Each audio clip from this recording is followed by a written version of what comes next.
Testing.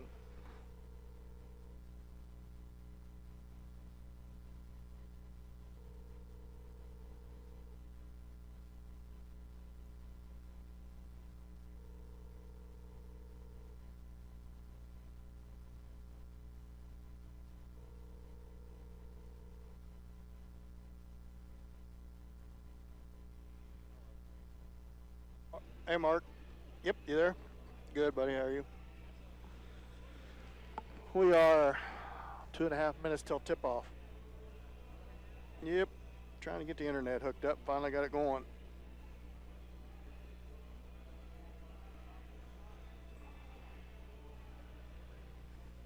We're ready whenever you are.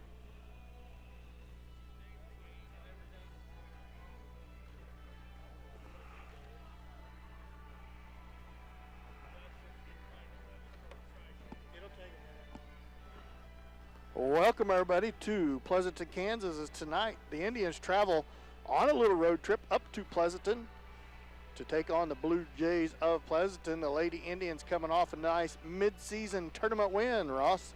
Yeah, tough, hard-fought victory against a league team in Iola, playing in the Yates Center Classic against Moran. But, they had a rough second quarter, let Moran have the lead at halftime, but they just played very gritty, tough basketball that second half, and he was able to come out with the win. Nice victory, mid-season victory for Coach Tuck in a new tournament, that Yates Center tournament, wherein that tournament was a round-robin play, turned out to be a round-robin play. Iola, Humboldt, and St. Paul and Marmonton Valley in that round-robin. The Indians led off with a nice victory against Iola and a tough, hard-fought Thursday night victory at Humboldt, and finished it off at Iola playing Marmonton Valley, where actually in Humboldt and Marmonton Valley, they trailed both them games until the third quarter and then came back and had a good halfway through the third quarter and fourth quarter to take the lead in both them ball games, and then never gave it up and completed the tournament win. Yeah, I think in coming into tonight's game, hopefully that momentum we got in the second half carries over. We can come out and get a good start. Sometimes that's kind of the trouble we have, is we kind of come out a little slow, and be nice to see us come out on fire and play good right from the start. That comeback Friday night was led by back-to-back threes by Sophia Albertini, then followed up with a three by Elise Doherty that really kind of broke things open for the Lady Indians. And at 9 points in a row, 3 threes in a row, probably not very many threes in the game or in the tournament for that goes for the Indians. So that really kind of changed the momentum in that ball game. Yeah, it's amazing how when you can hit a couple of threes back-to-back, it just gets you going, and it really demoralizes the other team, and it just came at the right time. It wasn't like it was done in the first quarter when it didn't matter as much, but it came at a time when it really needed a boost. We're going to go ahead and take a timeout as they get set to play the national anthem here up here in Pleasanton, Kansas. We'll be back after this 1 minute timeout. Let's St. Paul basketball on Hot 105.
Well, welcome back to Pleasanton, Kansas, as we get.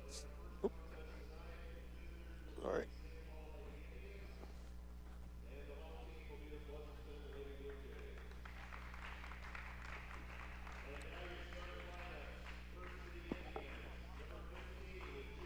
Welcome back to Pleasanton, Kansas, home of the Blue Jays, where tonight the Indians enter into the big long stretch of a lot of league games, Ross, as the Indians try to come up with another league title. Excellent. Yeah, starting off with the Pleasanton Blue Jays, coached by Ethan Sabine. He's been here a long time, Dan. He's had a lot of good teams. I expect a well-coached opponent tonight. It's going to be very tough playing on Pleasanton's home floor.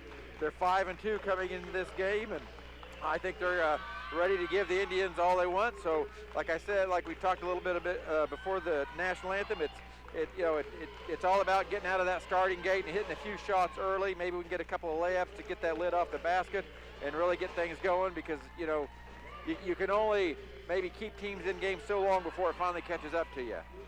Yeah, as the Lady Indians come in as we enter league play, all important league play as we start this week.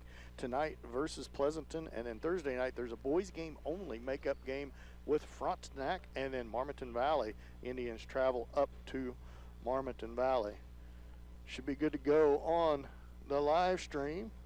We sure thank all the schools working with us, getting us internet access. It seems to be a challenge every time we go on the road.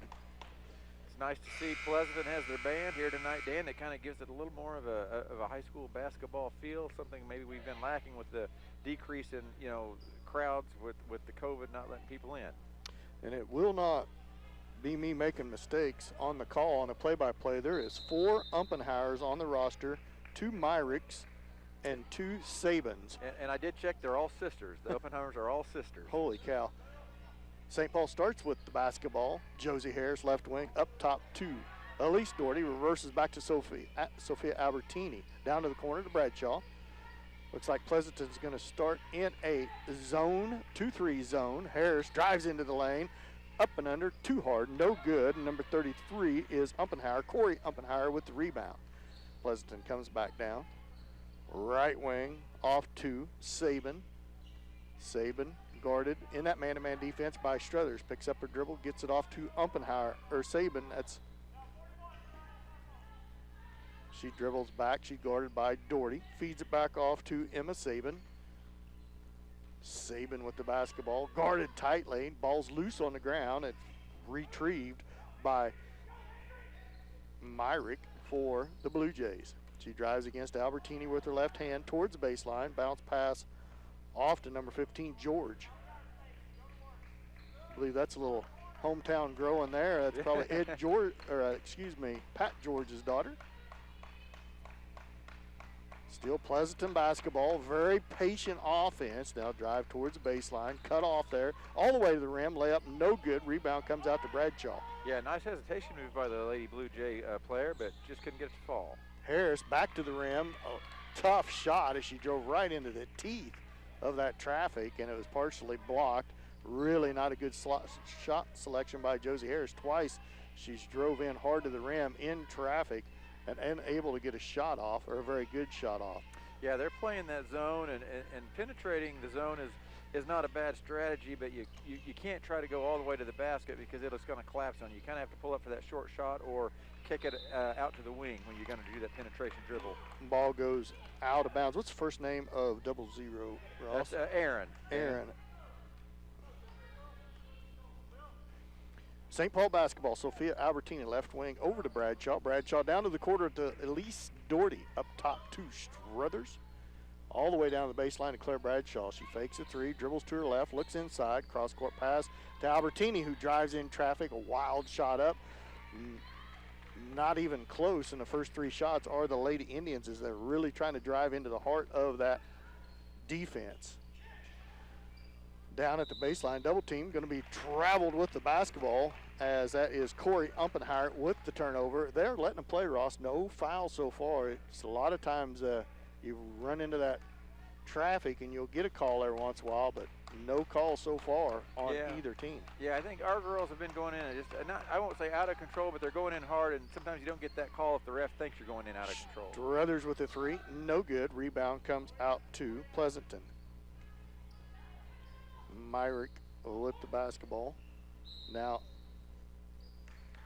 a foul or a whistle on the opposite side of the basketball. I believe we're going to have a foul. Sophia Albertini picks up her first foul.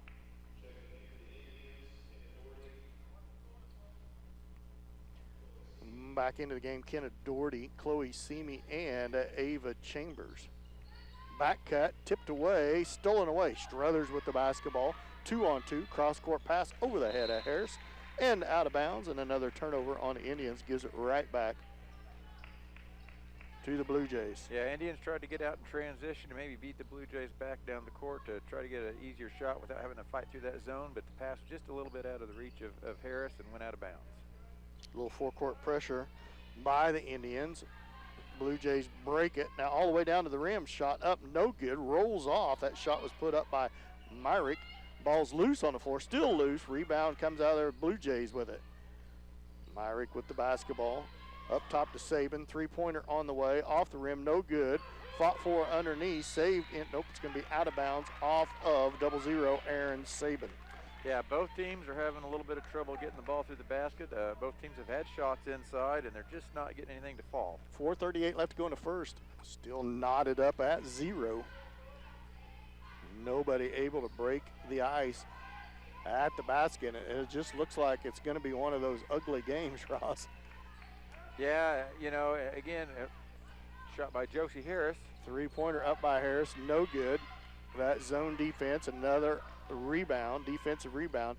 No off. This is going to be one of them games where the Indians are going to have to hit some shots because they're playing that 2-3 zone, and there is absolutely no chance at an offensive rebound playing that 4 and 5 guard where everybody's outside. Yeah, oh, nice give and go by the Blue Jays for an easy basket. And Myrick scores the first 2 of the game for Pleasanton. Inside to Chambers, spins, it's blocked, taken right out of her hands as they even not jumping off the ground, just turned around, basically grabbed it right out of her hands was the Blue Jays. It's 2-0, Blue Jays lead. Saban with the basketball, Aaron Saban, up top to Myrick. Myrick holds the ball over the head, guarded by Chloe Seamy, off to George. George hands it off to Aaron Saban. Saban drives towards the baseline, cut off by Kenna Doherty. Now they're going to run the play ISO. Off to the right to Saban. Here comes the back cut. Saban looks inside, whips it back up top to Emma Saban. Saban has it poked away by Struthers twice, retrieves it, drives to the right, kicks it to the baseline to Myrick. Back inside to Saban. Bounce pass on the weak side, shot up, no good, but she's fouled as she had position on Chambers. Chambers not able to block out on that backside on her player, lost sight of her, and let Corey Umpenheimer at the line to shoot 2. Ava's first foul, second team foul on the Lady Indians. First free throw is up and good, Dan. First free throw is good. Second team foul on the Indians. First on Chambers. Albertini Bradshaw back into the game. Chloe Seamy, Kenna Doherty, Elise Doherty, offensive rebound by the Indians, not able to block out at the free throw line.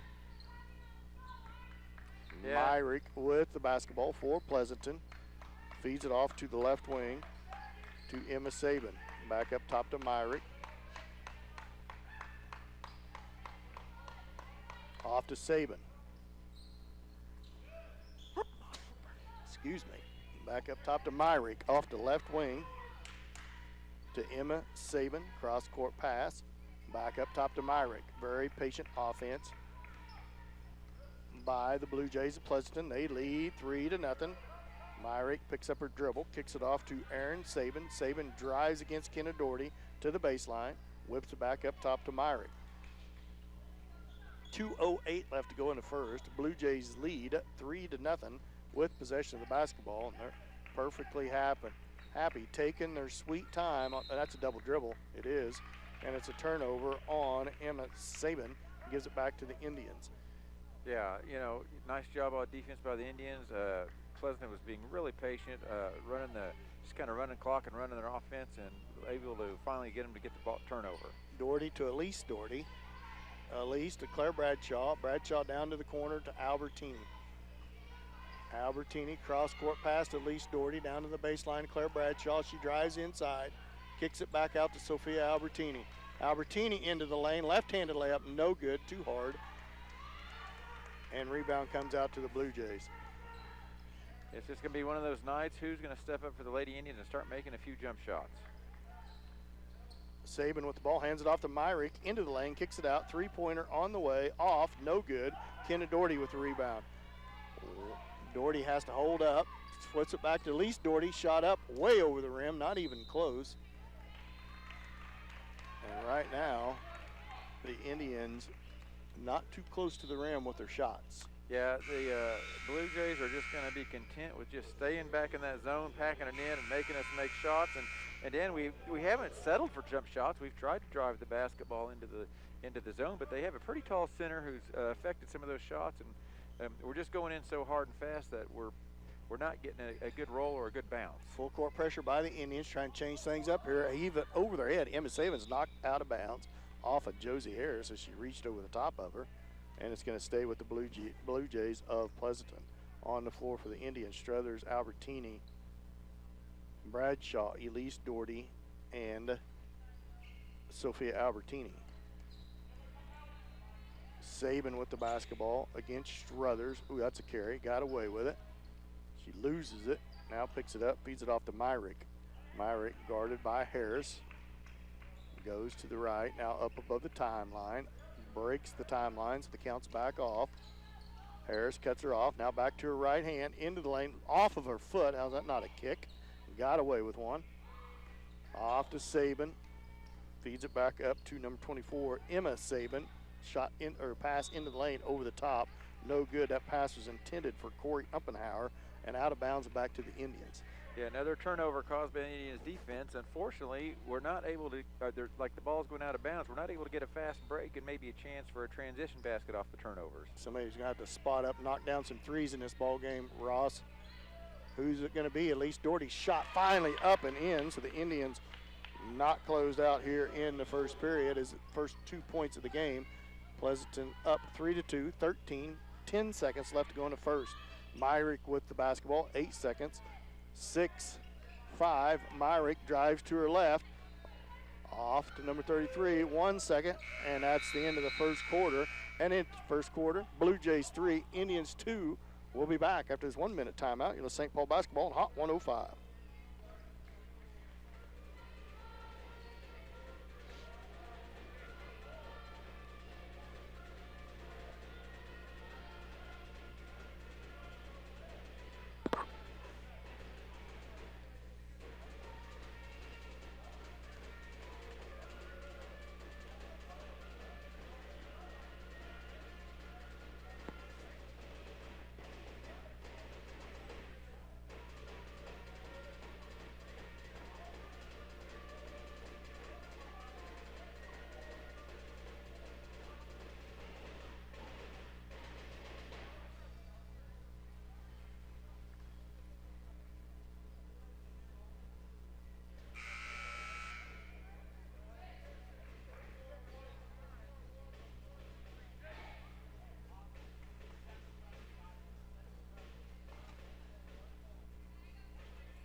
Well, welcome back. 8 minutes on the clock. It's going to start out with Blue Jays basketball. They lead 3-2 after the first period, and a slow offensive start. Now, steal by Elise Doherty. Struthers back to Doherty. Layup good. Back-to-back field goals from Elise. Gives the Indians a 4-3 lead on the steal. Indians jump out of that press, but they pick them up at half court. Right around Doherty is Emma Saban. Pass across the court, out of bounds. And it's going to go back to the Lady Indians on the turnover by Pleasanton. Yeah, I thought the Pleasanton player, she kind of did a hesitation move, and I thought she had an open lane to the basket. Instead of taking it all the way, she tried to pass it across court and out of bounds. Another Umpenhauer on the court for Pleasanton, number 10. Didn't write her first name down, Ross. Number 10 is Bailey. Bailey Umpenhauer.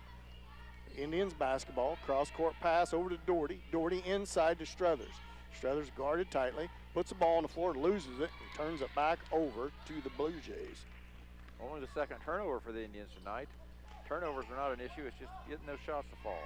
Myrick with the basketball, feeds it off to Emma Saban. Now Doherty slaps it away, ends up in Pleasanton's hands.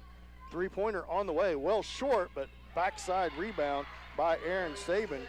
and she scores and gives the Blue Jays a 5-4 lead. Yeah, it's just kind of Johnny on the spot. They shot the three from the corner, and it didn't hit anything, but the Pleasanton player was right there for that backside rebound, and it was just an easy putback for her. Harris down to the corner.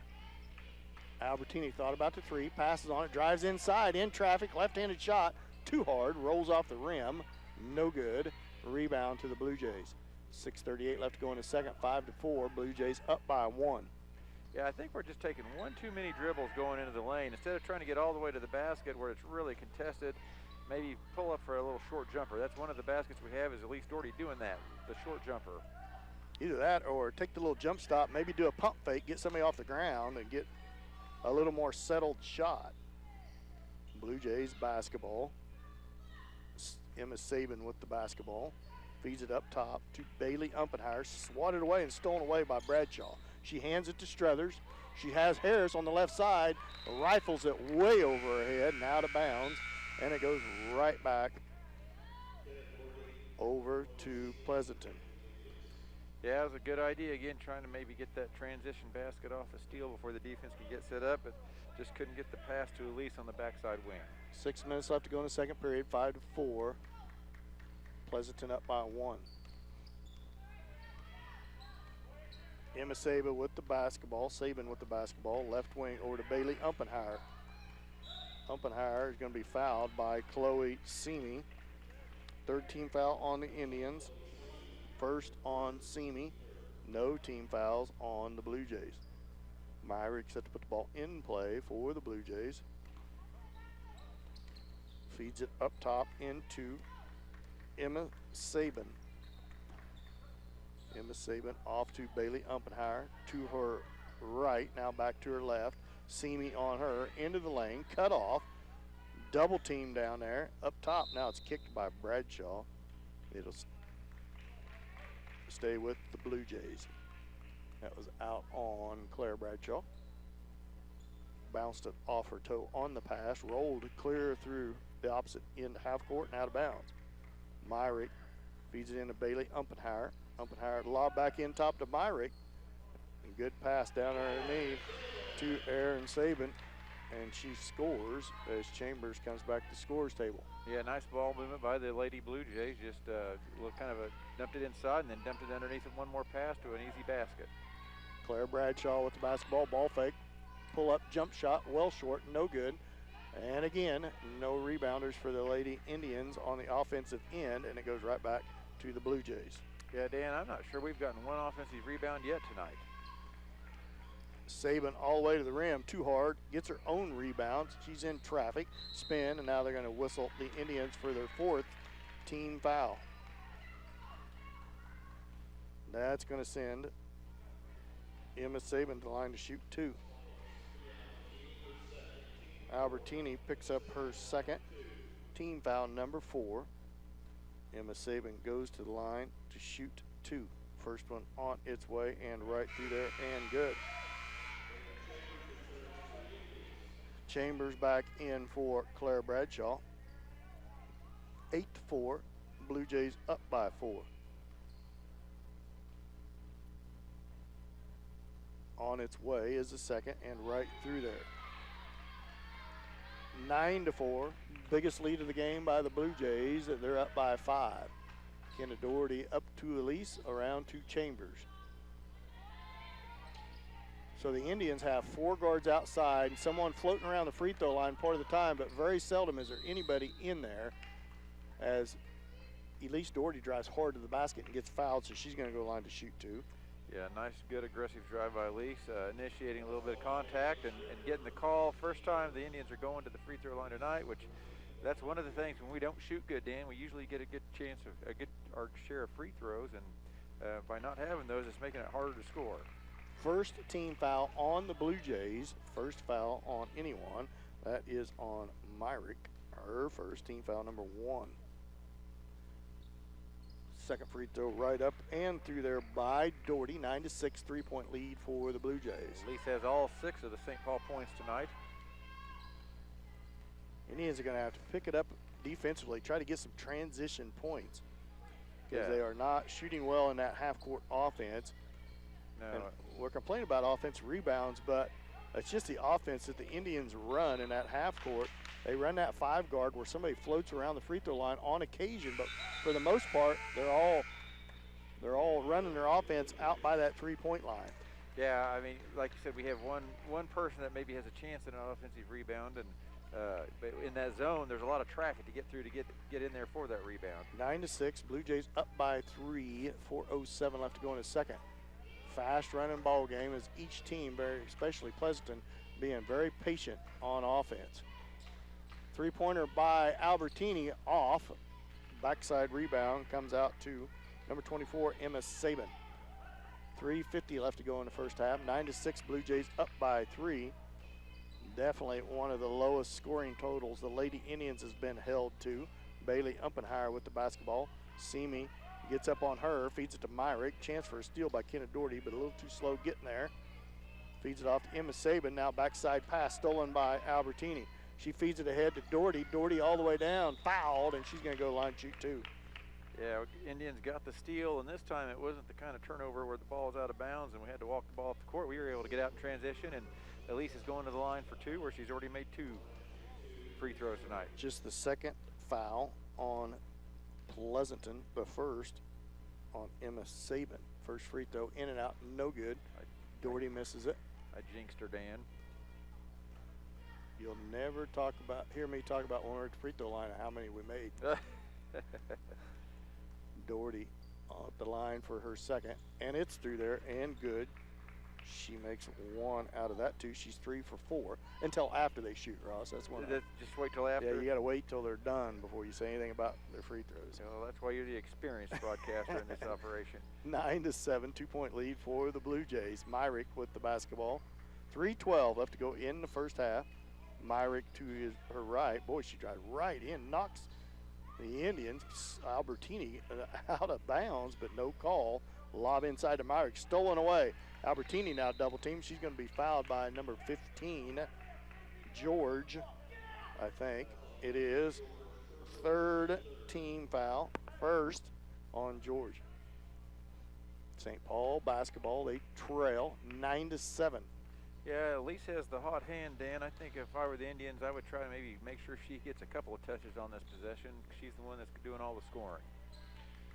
Chambers, right wing to Harris, or Simi, excuse me.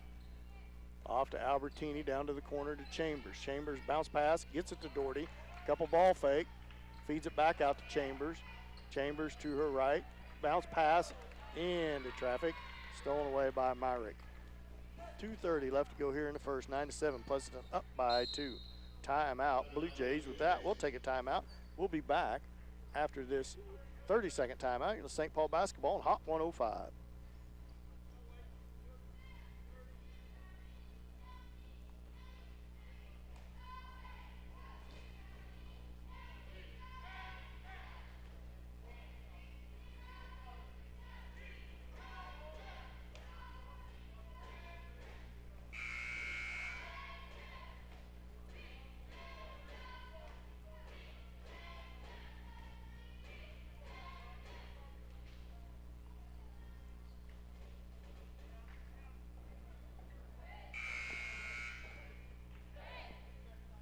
Welcome back. 2:27 left to go in the second period. 9-7.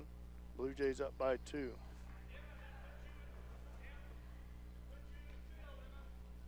Myrick gets set to put the ball in play for the Blue Jays.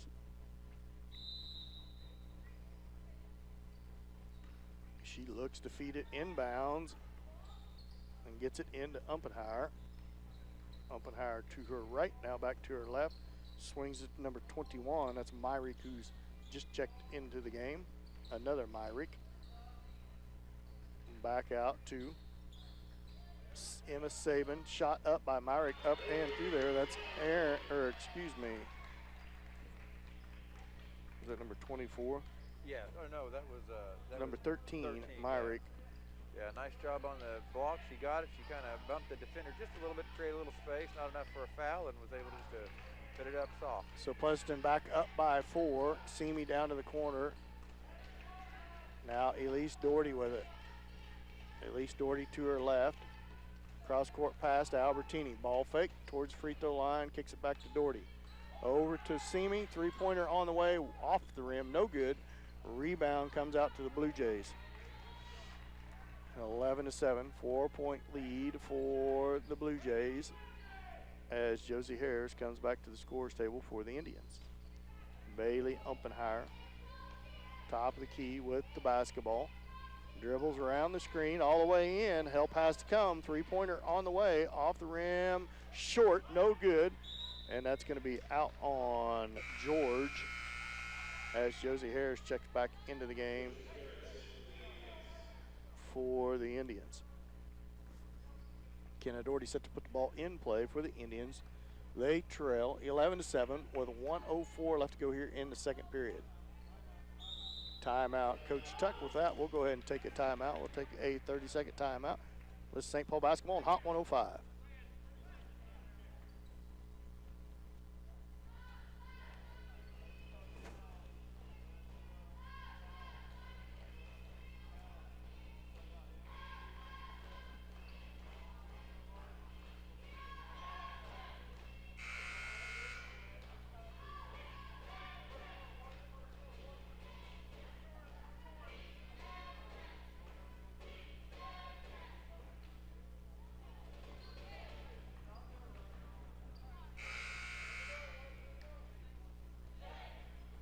Welcome back. 11-7, 4-point lead for the Blue Jays. St. Paul basketball. 1 minute left to go in the first half. Yeah, Dan, Coach Chuck called a timeout. I'm guessing he wanted to set up a particular play to see if we can't get a good shot coming out of this timeout. Doherty up top to Albertini. Feed into the lane. Turnaround shot by Struthers. Short. Bradshaw with the rebound. Gets it to go. Good shot by Claire. There's the offensive rebound we've desperately been needing.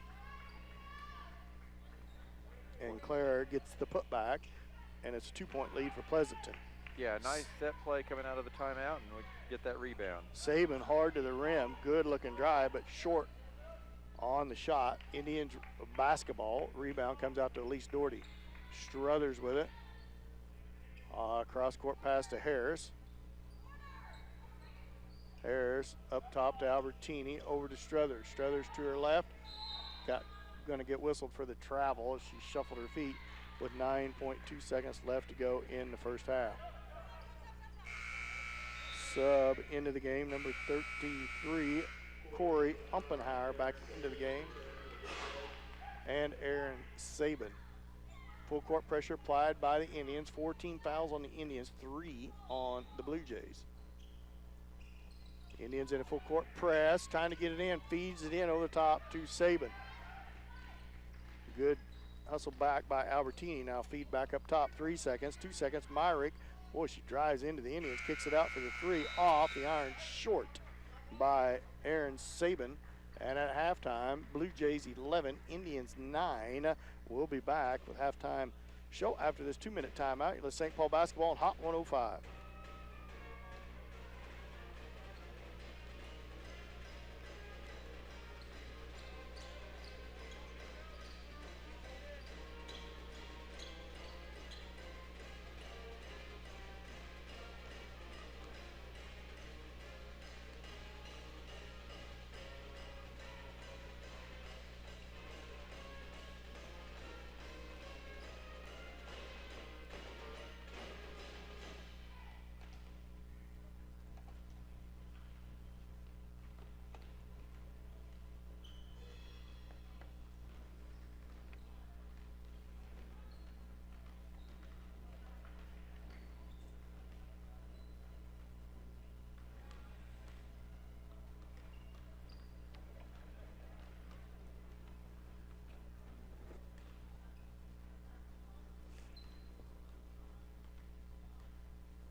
Welcome back, 11-9. Blue Jays up by 2 here at halftime, and a hard-fought, poor shooting first half by both teams, Ross. Yeah, I think I would call this game definitely a grinder, Dan. 11-9, not a big offensive output by either team. I think Pleasanton probably, they seem to turn it over a little more than we have, but they've also made more shots, hitting their shots just a little better than us to give them the 2-point lead. But yeah, you just look at the way this playing out. I think Pleasanton has a good strategy against our team, Dan, which is basically just pack it in that zone and make us make some shots. And until we can start doing that, they're not going to change. Yeah, and they're also doing a pretty good job. They got quick enough guards where they're really closing out, and there's not been any real wide open threes, just blatantly wide open knockdown threes. We've taken some threes, haven't made any, but that 2-3 zone is really wreaking havoc for the Indians. Even when they try to drive inside, it's a contested shot, kind of a wild shot most of the time by the Lady Indians, and that 2-3 zone has plenty of defensive rebounders in there. Just one offensive rebound on the night for the Lady Indians, and actually ended up in the score by Claire Bradshaw there in the last minute of the half. But the Indians right in this ball game, just like they was in with Humboldt and Moran, where they also trailed in those ball games and came back to win. So hopefully Coach Tuck can make some adjustments here at halftime, and Lady Indians can come out and shoot it a little better here in the second half. We're going to take another 2-minute timeout. We come back from that 2-minute timeout. Ross is going to have all the first half stats for you. We'll be back after this 2-minute timeout. Let's St. Paul basketball on Hot 105.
Welcome back here at halftime, where the Lady Indians trail the Blue Jays of Pleasanton 9-11.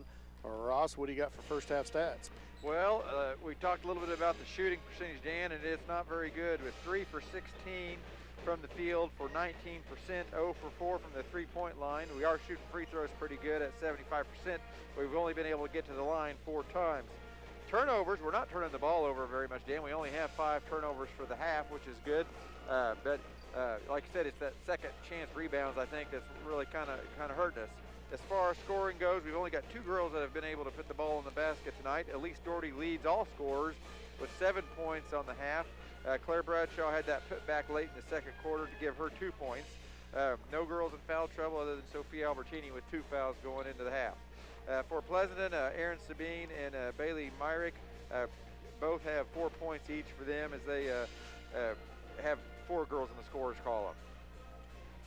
You kind of look at things, Dan, and when you're having trouble shooting the ball, offensive rebounds and transition points are kind of a way to get around that, and we're just not getting the offensive rebounds like you've commented on. And then we're getting a lot of steals, but the variety of where the ball is going out of bounds on a bad pass, so it's not like we're able to get the ball on a steal and just get it up the court real quick and try to beat the zone back.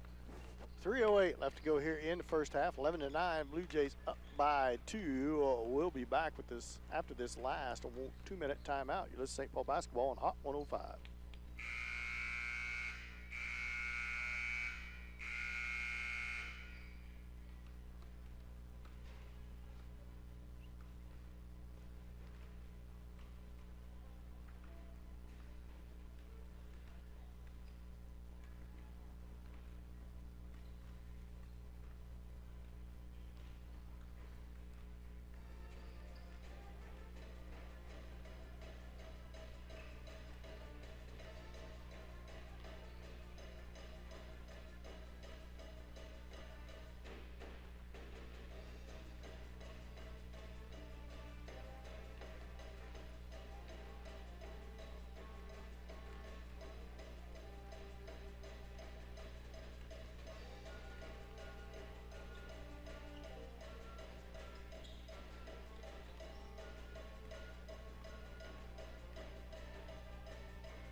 Welcome back as we get set for the second half, where the Indians trail 11-9 on the floor to start the second or third period for the Indians. Elise Doherty, Sophia Albertini, Emerald Struthers, Josie Harris, and Claire Bradshaw. Yeah, it'll be interesting to see what the Indians do when they come out of half. I mean, they drove to the basket a lot, Dan. They only took 4 3-pointers, which is kind of odd considering they were in that playing against a zone. But I think they took one too many dribbles when they'd get into the lane, and maybe pull up for about a 5-footer, but with square to the basket instead of trying to go in there hard. Albertini, cross-court pass to the corner to Harris. 3-pointer on the way, off the back iron, no good. Backside rebound by Myrick. Jump ball, possession arrow towards Pleasanton. Good job of trying to get offensive rebound as the Indians with the set play to start the third period, but Harris unable to knock down a 3, and a foul on George. It's going to be on Josie Harris. Yeah, Josie was really trying to guard her tight on the inbounds pass and didn't want her to get it. And in the process of doing that, she maybe held her a little bit. She ended up going to the ground. Full court pressure applied by the Indians. Boy, this time George runs right over Harris. And they end up on the ground. They get it inbounds. That's going to be Emma Sabin with the basketball. Hands it off to Myrick. Myrick guarded by Albertini. Just underway here in the third. 11-9. Indians come up empty on the first offensive possession. She hands it off to Emma Sabin, guarded out here by Struthers. Crosses over against Struthers. Struthers tightens up on her above the timeline, spins to the right. Double team comes, knocked away, now blocked. Ball's loose on the floor. Elise Doherty feeds it ahead to Harris. Layup, good. And one as she's fouled on the shot. Didn't really see the foul. I didn't either, Dan, but we'll take it. You know, and there you go. We get the turnover, and we get the ball up the court fast, and we're able to get a layup without having to fight through that zone. And I think if you know, it's obviously one possession, but it looks like Coach Tuck maybe made that adjustment at halftime, which is to ratchet up the pressure. Harris goes to the line for the and one as she's fouled on the on the layup. It's tied at 11, so Harris with the opportunity to give the Indians the first lead of the game, and that's exactly what she does. And the Indians now lead 12-11. Full court pressure applied by the Indians. Trouble getting it in. Feeds it in to Sabin, Aaron Sabin. Elise Doherty picks her up. She goes around Doherty to the left. Doherty hustles back, cuts her off, looking for help. And this extra pressure, I think if the Indians would stay up tight on them, Ross, I think we could get some turnovers as the extra pressure seems to get to Pleasanton just a little bit. Lob inside to Myrick in the lane. Triple team down there, and they're going to whistle a jump ball. So possession there back to the Indians. Good job. The help coming back. And Josie Harris gets her hands in there, gets the tie up. So the Indians been a lot more aggressive to start the third. Yeah, 2 possessions, 2 turnovers. That's what you like to see. See if they can knock down something here on this offensive set in the half-court offense. Cross-court pass to Bradshaw. Three-pointer on the way. Short off the rim, but a long rebound comes out to Albertini. Back inside, layup good. Good job, Sophia Albertini. Well, it's amazing what offensive rebounds will do for you, Dan. Now a foul away from the ball. Who's it going to be on? Is that going to be on Josie Harris? It is going to be on Harris. That wasn't much of a foul. Subs come in the game. Chloe Simi checks in for the Indians. And Bailey Umpenheimer checks in for the Blue Jays. Indians stay in this full court pressure. And a lob in over the top to Baisley Umpenheimer. Now the ball's loose. Another turnover. Doherty comes out there with it. Now she slows things up into the half court. Off to Struthers. Struthers to the top of the key. Reverses it back to Albertini. Pass inside to Bradshaw. Outside to Simi. Three-pointer on the way. Well short. No good. Rebound to Elise Doherty. Back into the rim. Good.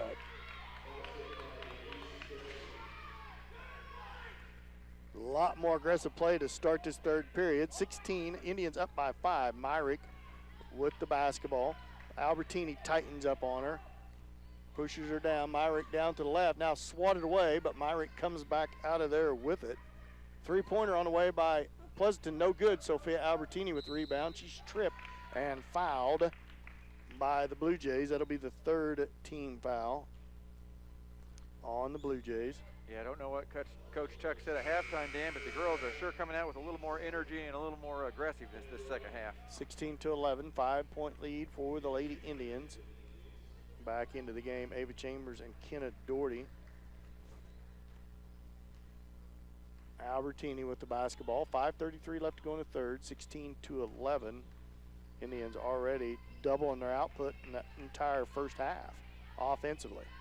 It's been driven by turnovers off that full court pressure applied by the Lady Indians.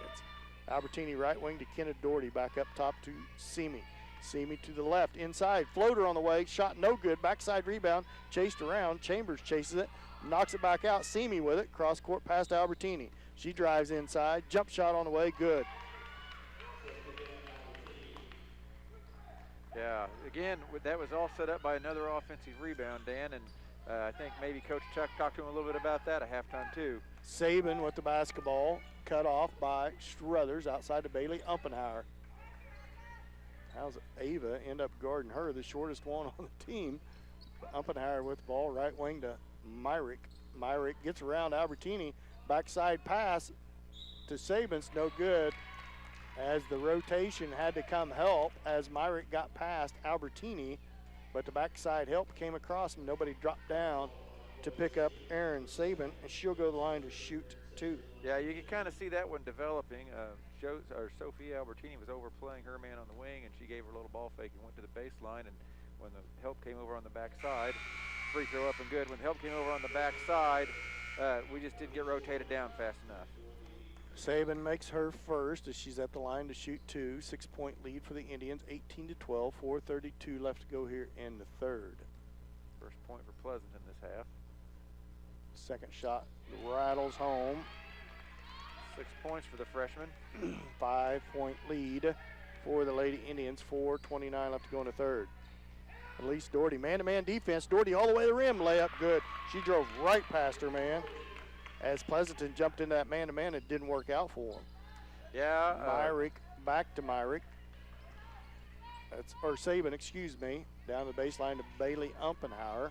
Umpenheimer left wing with it, dribbles against Chambers. Now she loses it with her left hand. Again, you got Ava on the smallest girl on the court, Dan. Off to Myrick, goes out of bounds. Turnover back to, oops. must have been tipped by the Lady Indians. One ref overrules the others. So now they're going to give it to the Blue Jays. I didn't see the Indians touch it, but apparently we did. Set to put the ball in play is Emma Sabin. Down to the corner, wide open three-pointer, good. I don't know whose girl that was, but did not guard her, and she knocks down a three, and it's a 4-point ball game. Yeah, we left her wide open in the corner off the inbounds pass, and she knocked it down. Give her credit. First three of the game by either team. Harris fakes the three, drives to her left, back down the baseline to Doherty, whips it in to Chambers, hits the bottom of the backboard. Need to take your time. She is wide open under the basket as Claire Bradshaw checks back into the game, or comes to the score stable. Sabin against Schrothers, 20-16, 4-point lead for the Lady Indians. Back up top, knocked away by Kenna Doherty. Doherty knocks it inbounds. It's going to be out of bounds, and it's going to be out on Doherty. A lot of pushing going on, chasing down that ball going out of bounds. No fouls called, but ends up being out on Yeah, Kenna got in the passing lane, knocked it loose, but she was standing out of bounds, and Pleasanton was coming to get it, so she had no choice but to kind of jump out and grab it. And she can't be the first one to grab it after being out of bounds. Didn't get the steal. Back, fed into the backcourt to Aaron Sabin. Sabin drives against Doherty, now back to the right, hands it off to Emma Sabin. Emma Sabin with the basketball against Struthers. Sabin down towards the baseline. Bounce pass inside, stolen away by Bradshaw. Off to Elise Doherty, down the baseline to Kenna Doherty, up top to Struthers, three-pointer on the way, off the back iron, no good. Backside rebound, Emma Sabin. 4-point ball game, 2016. St. Paul up by 4. Sabin with the basketball, now knocked away by Doherty. Doherty with the steal, slows things up, feeds it to Struthers. She crosses over against Uppenheimer, jump shot. No shot. It's going to be a foul on the floor. I believe that's going to be on Uppenheimer. Third team foul on Pleasanton.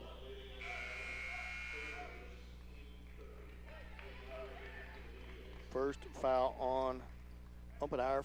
Is it the third or fourth team foul? Third team foul on the Blue Jays. St. Paul basketball under their own rim. Doherty into Harris. Pops up a three. Good. Josie Harris with a rare three for the Indians. Yeah, their first three of the night, and it came at a good time, just when Pleasanton had been able to kind of claw back to a 4-point deficit. Myrick with the basketball, bounce pass up top to Myrick. Into the lane, loses it. Kenna Doherty with it.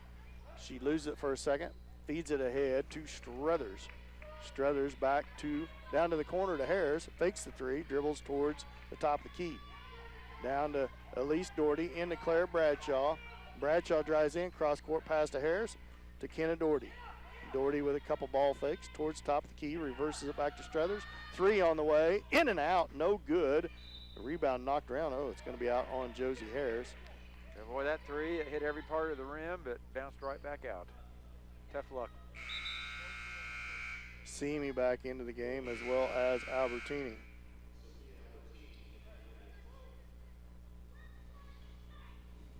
Full court pressure applied by the Lady Indians as they try to get it in, and a steal by it's off of Doherty knocked it in the air, and it hit Sabin out of bounds, so it's out on her. So it's going to go back to St. Paul under their own basket. George back into the game, as well as Emma Sabin. Yeah, you know, that Presley, he's gone to that press pretty hard this third quarter, and it's given us good results, Dan. Feed in over the top, now down to the corner to Albertini. Back up top to Bradshaw, over to Kenna Doherty. Doherty off to Elise Doherty. Three-pointer on the way, off the back iron, no good. Backside rebound to Emma Sabin. 23-16, 7-point lead for the Lady Indians. Down to the corner to Myrick. Back up to Emma Sabin, back to Myrick. Myrick drives the baseline against Albertini, forces up a shot. Backside rebound, Sabin, no good. Rebound loose and chased down by Aaron Sabin. Yeah, that ball just kind of bounced the wrong way for the Indians on that offensive rebound. Myrick with a little shoulder shove against Albertini. Now tie up, good tie up by Sophia. It's going to stay with the Blue Jays. Yeah, she dribbled it down to the baseline and then picked up her dribble and didn't really have anywhere to go, and able to get the tie-up on that.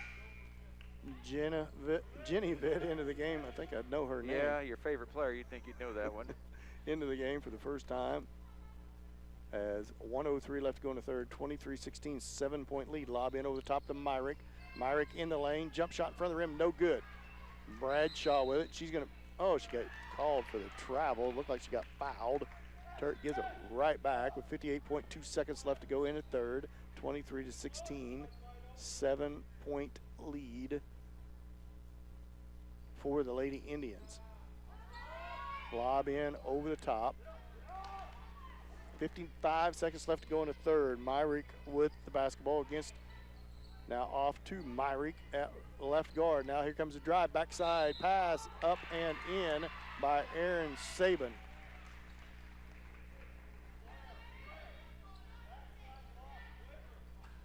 (23-18) and a chance for a 3-point lead for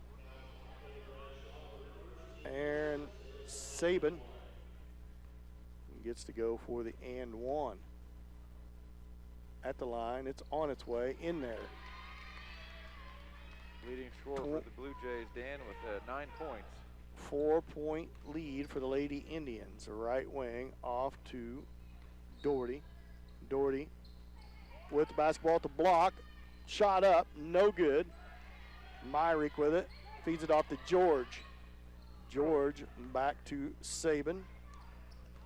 Sabin with it, 22 seconds. She drives to the right against Elise Doherty, and that's a walk with 17.7 seconds left to go in the third period. 23-19, 4-point lead for the Indians. Dan, are we going to hold it for the last shot? Oh, 50-50. I believe we will. 13 seconds left to go, 12 seconds. Sophia Albertini to the right. Cross-court pass stolen away. Didn't get enough mustard on it. 4 seconds. Sabin with it. Feeds it back to Sabin. Long three-pointer. Deadened off the rim. No good. So at the end of three, Indians cling to a 4-point lead, 23-19. We'll be back after this 1-minute timeout. Let's St. Paul basketball on Hot 105.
Welcome back. 8 minutes on the clock. 1 quarter left here in the fourth. 23-19, 4-point lead for the Lady Indians.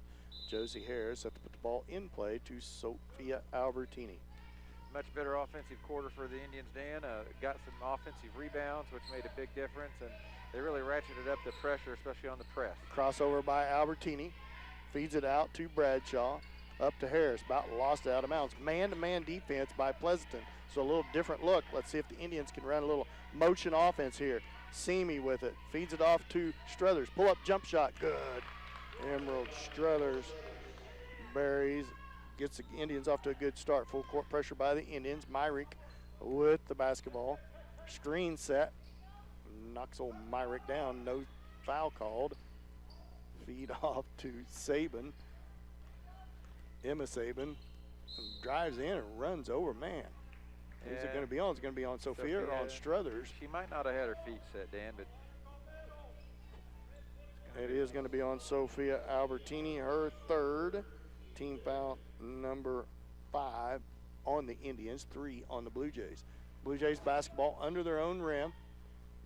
Backside pass, shot no good. Sabin kicks it out to Myrick, down to the corner to Sabin. Drives the baseline, layup good, all the way in. Emma Saban gets them back within 4, 25-21. St. Paul up by 4, 6:55 left to go in the game. Pleasant's going to stay in that man-to-man, 2 possessions in a row. Cross-court pass. I don't know who Sophia was throwing that to, Coach Tuck. He's the one who caught it. He had a maroon jersey on, or a maroon shirt on. 6:45 left to go in the game, 25-21. Turnover on the Indians, gives it back to Pleasanton. Into the game for the Indians, Claire Bradshaw, Josie Harris, Emerald Struthers, Chloe Seamy, and Elise Doherty. Here comes a double team on Myrick. Chloe Seamy cuts her off. Goes around one screen. Good defense by Seamy. Putting the pressure on, and that's going to be a foul on Elise Doherty. 6th team foul on the Indians. And that's just going to be Elise's first. Team foul number 6 as Kenna Doherty checks back into the game for Seamy.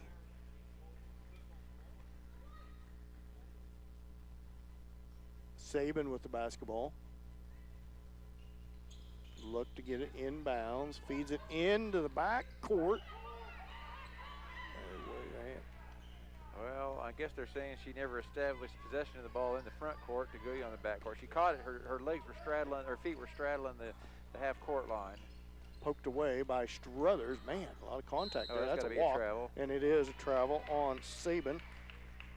Emma Saban turns it back over to Lady Indians. 6:13 left to go here in the ballgame. 25-21. Back into the zone is Pleasanton. 2-3 zone. Indians need to be patient here. Can afford to be patient.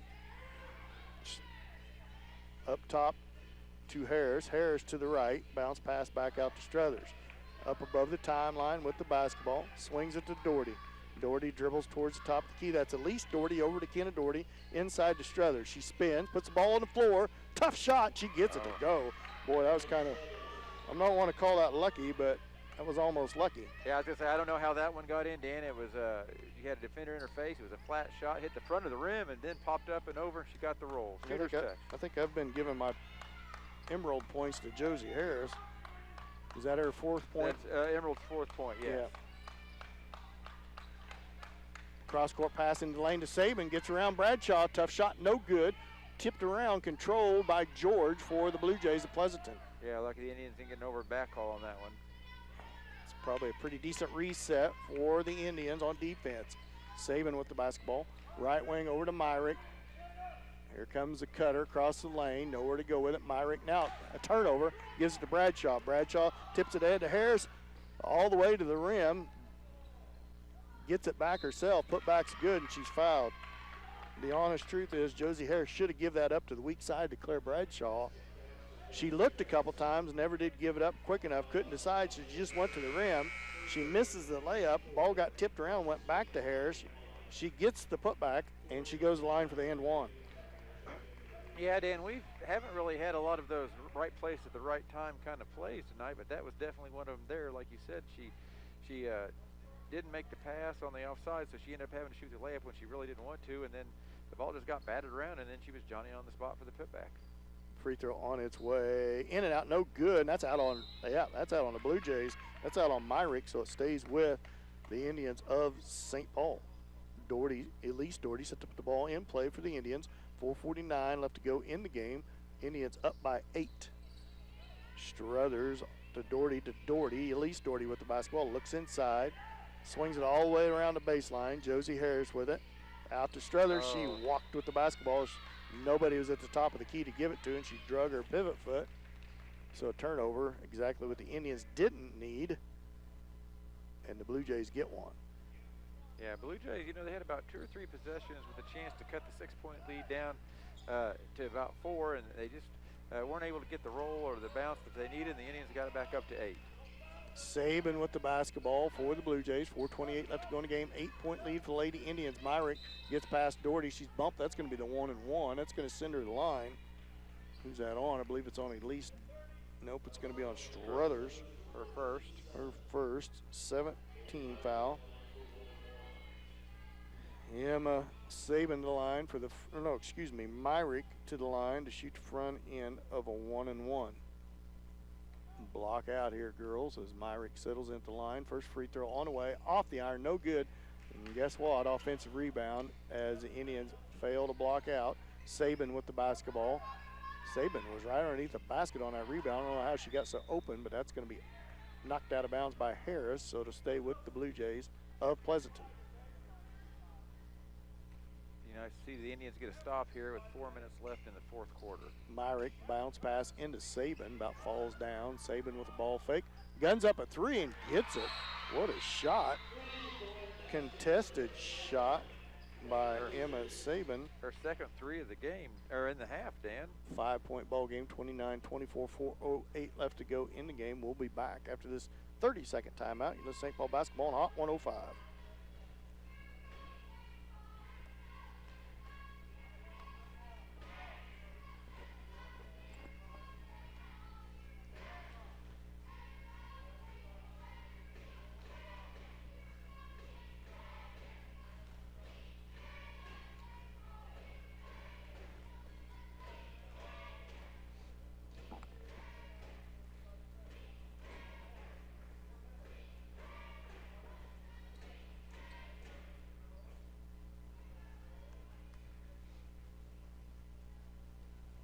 Welcome back, 29-24. The Lady Indians up by 5 will have possession of the basketball when they come out of the timeout. Yeah, what was tough on that one, Dan, is I think they got the offensive rebound and were able to get the ball and get the three-pointer up. So that failure to box out on that free throw cost us 3 points on that. Pleasanton comes out of the timeout, drops into their half-court defense, and they are going to come out in a 1-3-1 zone. A little different look yet again by the Blue. No, man-to-man by the Blue Jays. They just sagging man-to-man. Oh, way up high is Struthers with the basketball. Look for a hard drive to the rim by someone when you get the right matchup. Maybe Josie Harris looks like she could maybe post up against Bailey Umpenhauer. Has a size advantage on her. Reverse it back to Struthers. Struthers with the basketball, go left, Emerald, go right by her. Back up top to Bradshaw at the right wing. Claire Bradshaw with the basketball. Emma Saban on hers, picks up her dribble in a little bit of trouble. Reverses it back out to Elise Doherty. Yeah, almost a 5-second call on Claire. Able to get it off to Elise. Elise Doherty with the basketball, just 4 team fouls on Pleasanton. She picks up her dribble, hits the back cutter. Harris shot, no good, but she's fouled. She'll go line to shoot 2. Yeah, Indians, I don't really think they were being patient just to run the clock. But they were just running the offense very deliberately, doing a nice job of guarding the ball and not turn it over, and they end up with a backdoor cut, and Josie gets to go to the free throw line to shoot 2. Harris at the line to shoot 2. First one on its way, gets the roll and gets the first. Back up to a 6-point lead for the Lady Indians, 30-24, 3:14 left to go in the game. Harris at the line for a second, right through there on her second. Back up to a 7-point lead. Myrick with the basketball for the Blue Jays. Don't want to foul, want to play good defense, try to cause a turnover, but you don't want to stop the clock and send them to the line. No, just let them keep running their offense and let that clock bleed down, Dan. Saban crosses over against Kenna Doherty. Down to Bailey Umpenhauer at the baseline. Bradshaw cuts her off to Myrick. Myrick back to Umpenhauer. Now Myrick gets around Doherty, and that's going to be a foul on Elise Doherty on her leg, and that's going to send Umpenhauer to the line to shoot front end of the 1-and-1. Probably a lucky call for the Indians that she got it about 4 foot out from the basket, and she did a pivot maneuver around Elise, and she had a wide open shot for a layup, and instead she gets the block foul and now has to make them at the free throw line. Myrick, first free throw, in and out, no good, but another offensive rebound. And the Indians unable to secure another block out, and it gives it back to the Blue Jays. Yeah. Coach Chuck's making his feelings known on that. He's not happy with that offensive rebound. Saban with the basketball, set to put it in play for the Blue Jays. She looks way up top, and Bailey Umpenhauer catches above the timeline. Harris guards her. Down towards the baseline, knocks it away for a second. Now dead ball. Umpenheimer trying to make a little room. And that's going to be a timeout on the Blue Jays. With that, we'll go ahead and take a 30-second timeout. It is St. Paul basketball on Hot 105.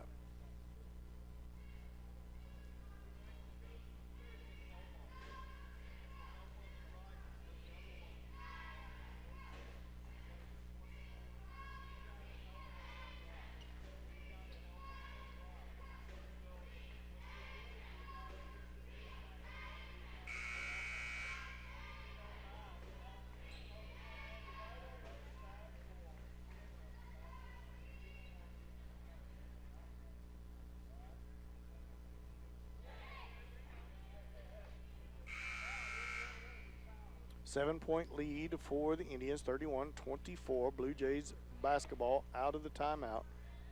Myrick set to put the ball in play from the sideline for the Blue Jays. 2:36 left to go in the ball game. 18 fouls on the Indians, 5 on the Blue Jays. Saban with the basketball off the inbound. Struthers on her, back to the corner to Bailey Umpenheimer. Umpenheimer with her left hand, guarded by Harris. Harris rides her all the way down. Here comes the double team, and that's a 5-second call on Umpenheimer. The turnover gives it back to the Indians. Yeah, nice job on defense. And if you noticed coming out of that timeout, they were going to trap her in the corner too, and we haven't seen them do many traps in the corner in tonight's game. So nice call by Coach Tuck. Yep, 2:22 left to go in the game.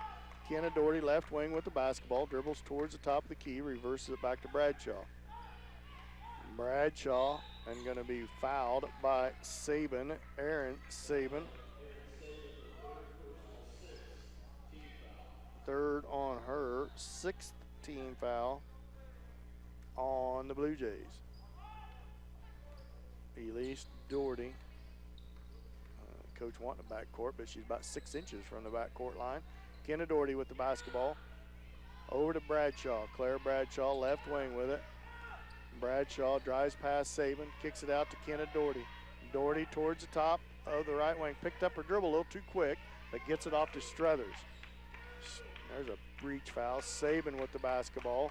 Feeds it to the corner to Elise Doherty. Boy, she about stepped out of bounds. Here comes a trap. Need to get some help.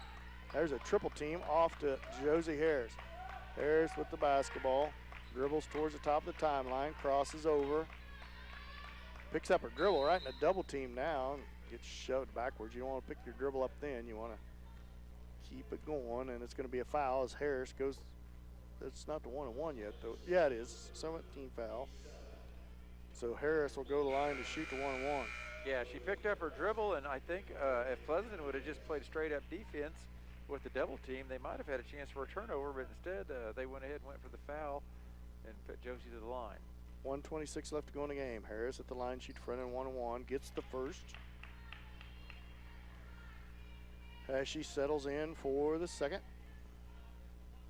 32-24, 8-point lead for the Lady Indians. Second free throw on its way right through there.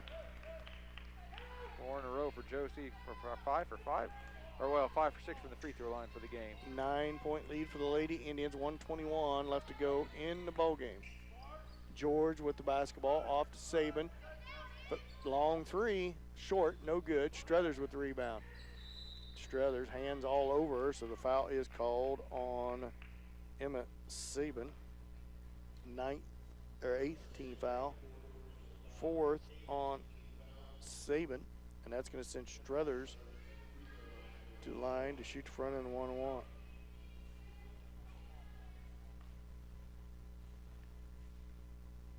Struthers at the line, shoot front end 1-on-1. It's on its way right through there and good. Indians are doing a great job shooting free throws tonight. Dan, that's Emerald's 5th point, all 5 coming in the second half. Bailey Umpenheimer back into the game for George. How many seniors on the squad for Pleasanton roster?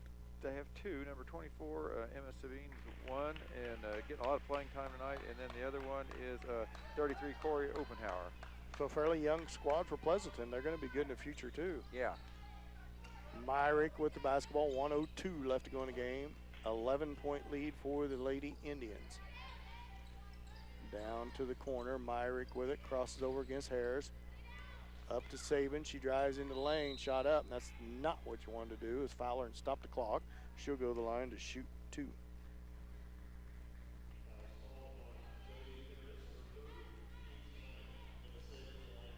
Well, sometimes when the offensive player drives into the lane, you're standing there, but there's nothing you can do, and there's some contact. The refs are going to make a call, and didn't get the call on that one. First shot up and through there. Saban settles into the line for her second.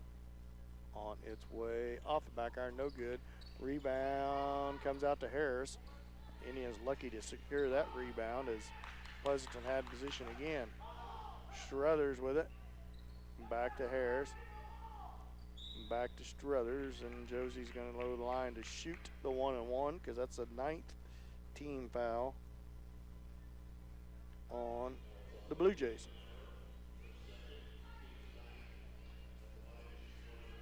Second foul on Bailey Umpenhauer.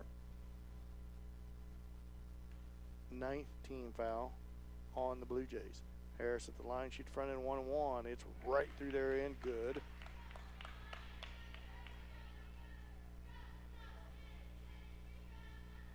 Sixth point from the line for Harris. Settles in for seconds on its way, gets it to go. 30 seconds left to go in the ball game. 11-point lead for the Lady Indians. Myrick, right wing over to Saban. Saban fed in over the top of number 24, Emma Saban. Albertini, Simi, Chambers back into the ball game, as well as Jenny Vitt. 23.4 seconds left to go in the game, 37-25, 12-point lead for the Lady Indians. Albertini with it, 20 seconds left. Crosses over to her left, feeds it to Harris. 11 seconds, 10 seconds, down to the corner to Albertini. Albertini double teamed out there in a little trouble, kicks it out of bounds off the Blue Jays as she got in a little trouble out there on the double team. 3.9 seconds left to go in the game, and the Indians are going to come out with a league victory over Pleasanton, 37-25.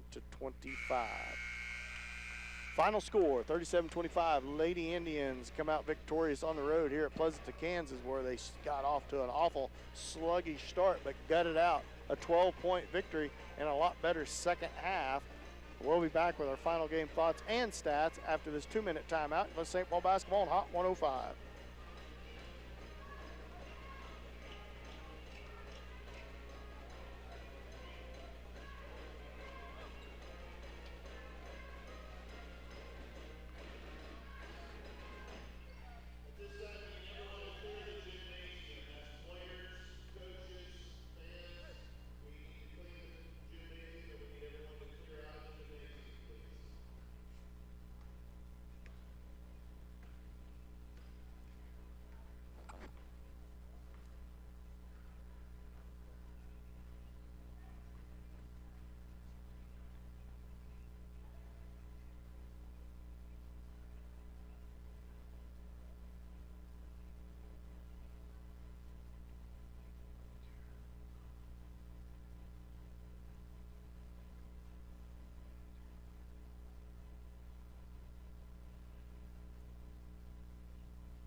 Welcome back, where the Lady Indians come out with a nice victory here, 37-25 over the Blue Jays of Pleasanton in a lot better second half put together by the Lady Indians, Ross. Yeah, they only had 9 points at halftime. They were able to score 26 in the second half, a definite improvement. And I think, again, maybe it started a little bit with the defense, Dan. If you noticed, when we came out after halftime, we played that full court pressure.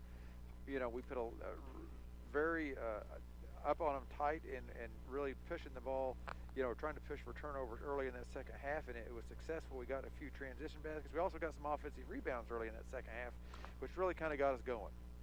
Yeah, I thought really picked up the pressure starting that third period, like you say, Ross. Really caused some turnovers, and you could just tell that coming out of halftime, the intensity was really notched up for the Lady Indians on their defense, and they played much better, causing some turnovers, getting some transition points, and actually letting that momentum carry them, that energy carry them even on offense.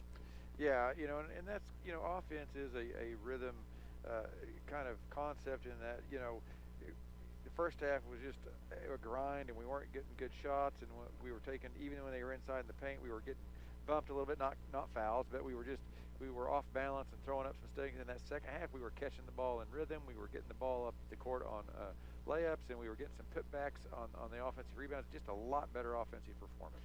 I thought so too. When we come back from this next 2-minute timeout, Ross is going to have all the individual stats for you. We'll be back after this 2-minute timeout. You're listening to St. Paul basketball on Hot 105.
Welcome back to Blue Jay country up here in Pleasanton, Kansas, as the Lady Indians come out with a 37-25 victory over the Blue Jays of Pleasanton. Ross, what do you got for scoring? Well, second half offense obviously was a lot better in the first half. Dan, Josie Harris with a huge second half, 14 points all in the second half. Really gave us a big spark and a big lift. Elise Doherty, she had the big first half for us with 7 points in the first half, 4 more in the second for 11 points total. Emerald Struthers got 6 points in the second half for 6 points for the game. Sophia Albertini also had 4 points in the second half for her total of 4. And Claire Bradshaw chipped in an offensive rebound basket late in the first half to give her 2. So Josie Harris, the big scorer on the evening with 14. For Pleasanton, it was I'm going to assume they're sisters, the Sabine sisters or Sabine sisters. Emma had 11, and Erin, the freshman, had 9. For the night, Dan, you know, we talk a little bit about if the Indians can shoot 35 to 40%, we're a pretty tough team to beat. Well, we ended up shooting 35% right on the knob tonight for the game, and that's why we were able to pull it out. 3-pointers, we were only 1 for 11 for 9%. But I tell you what makes the big difference for us is we were 12 for 14 from the free throw line for 86%. And when we can shoot free throws like that, it makes it very hard when you got a 6-8 point lead late in that fourth quarter and teams want to foul you to try to get back into the game. When you can knock down your free throws like we did, I think in one stretch in there we maybe hit 6 or 7 in a row, it sure makes it hard for that comeback for the other team. Yeah, our girls are a good free throw shooting team. That's one thing that they have done well all year long. Haven't shot that well from outside the arc, and a lot of times from the floor. When they get to the foul line, and I know they've worked very hard over the years, they've shot pretty doggone good from the free throw line. Yeah, and to Pleasanton, they were 5-2 coming into tonight. They're a well-coached team. They had a good game plan. They really, first half they held us to 9 points. So I think the Indian girls can be really happy getting a league win against a good team. I do too. Starts off the league play real good here at the second half of the season. After you come out of that mid-season tournament, still a long ways to go. A lot of good lady teams, girl teams in our league. Uniontown, a very good team. Marmonton Valley, you have just like here, Pleasanton. So we know we haven't seen some of the others, but it's a big league and a lot of league play. So we look forward to a lot of league games down the road. Thursday night, the Indian boys will make up a game Frontenac, and then Friday night on the road to Marmonton Valley. So final score here with the girls' action was close out 37-25. Indians win by 12, and a lot better second half put together by the Lady Indians. We're going to take another break here. We're going to take a little bit of an extended break while we take a little break by the boys' action. They cleared everybody out of the gymnasium after the girls' game, sanitized everything. So a little bit late start getting the clock running here as both teams now out on the floor warming up. We're about 12 minutes till the boys tip-off. We'll come back on the air with about 3 minutes until tip-off, and Ross and I will have the pregame for you at that time. We'll be back after this extended break. You're listening to St. Paul Basketball on Hot 105.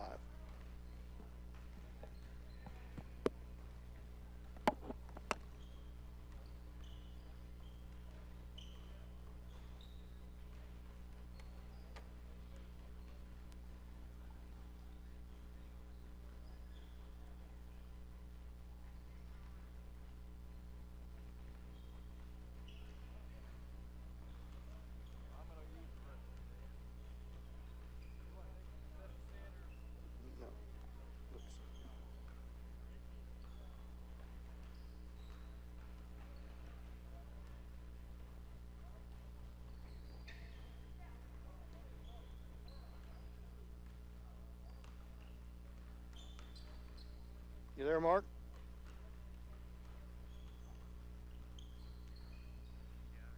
Okay. I'll holler and get back, okay?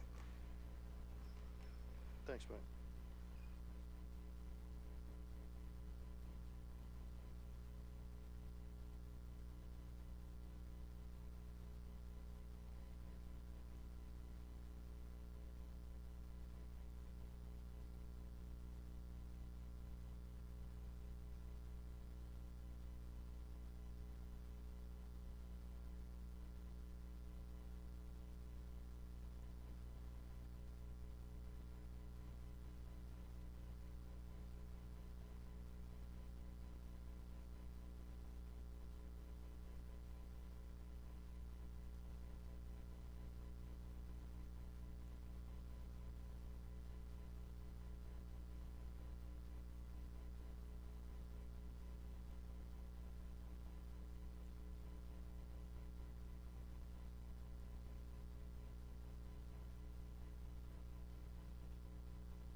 right, we're back, Mark.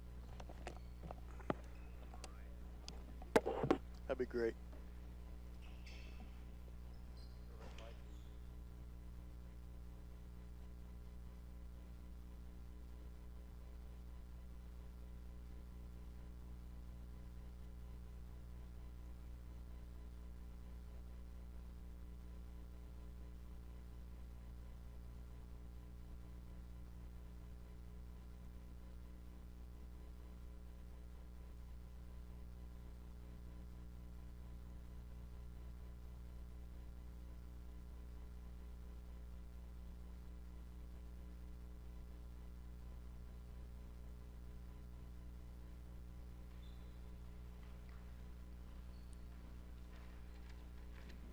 Oh, I'm sorry. I could have wrote those down for you. You want me to go get you one? Do you need it? Sorry.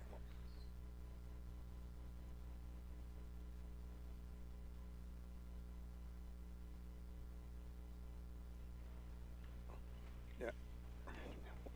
Welcome back. There's about 1 minute until tip-off as we get set for boys action.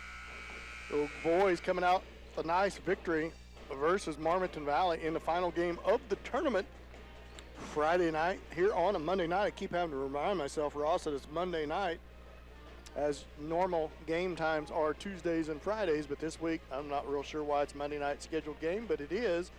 So league game here for the Indian boys. Like I said, coming off a nice victory against Marmonton Valley. It'll be another tough game here tonight, but the Indians should have a shot at a victory here tonight, Ross.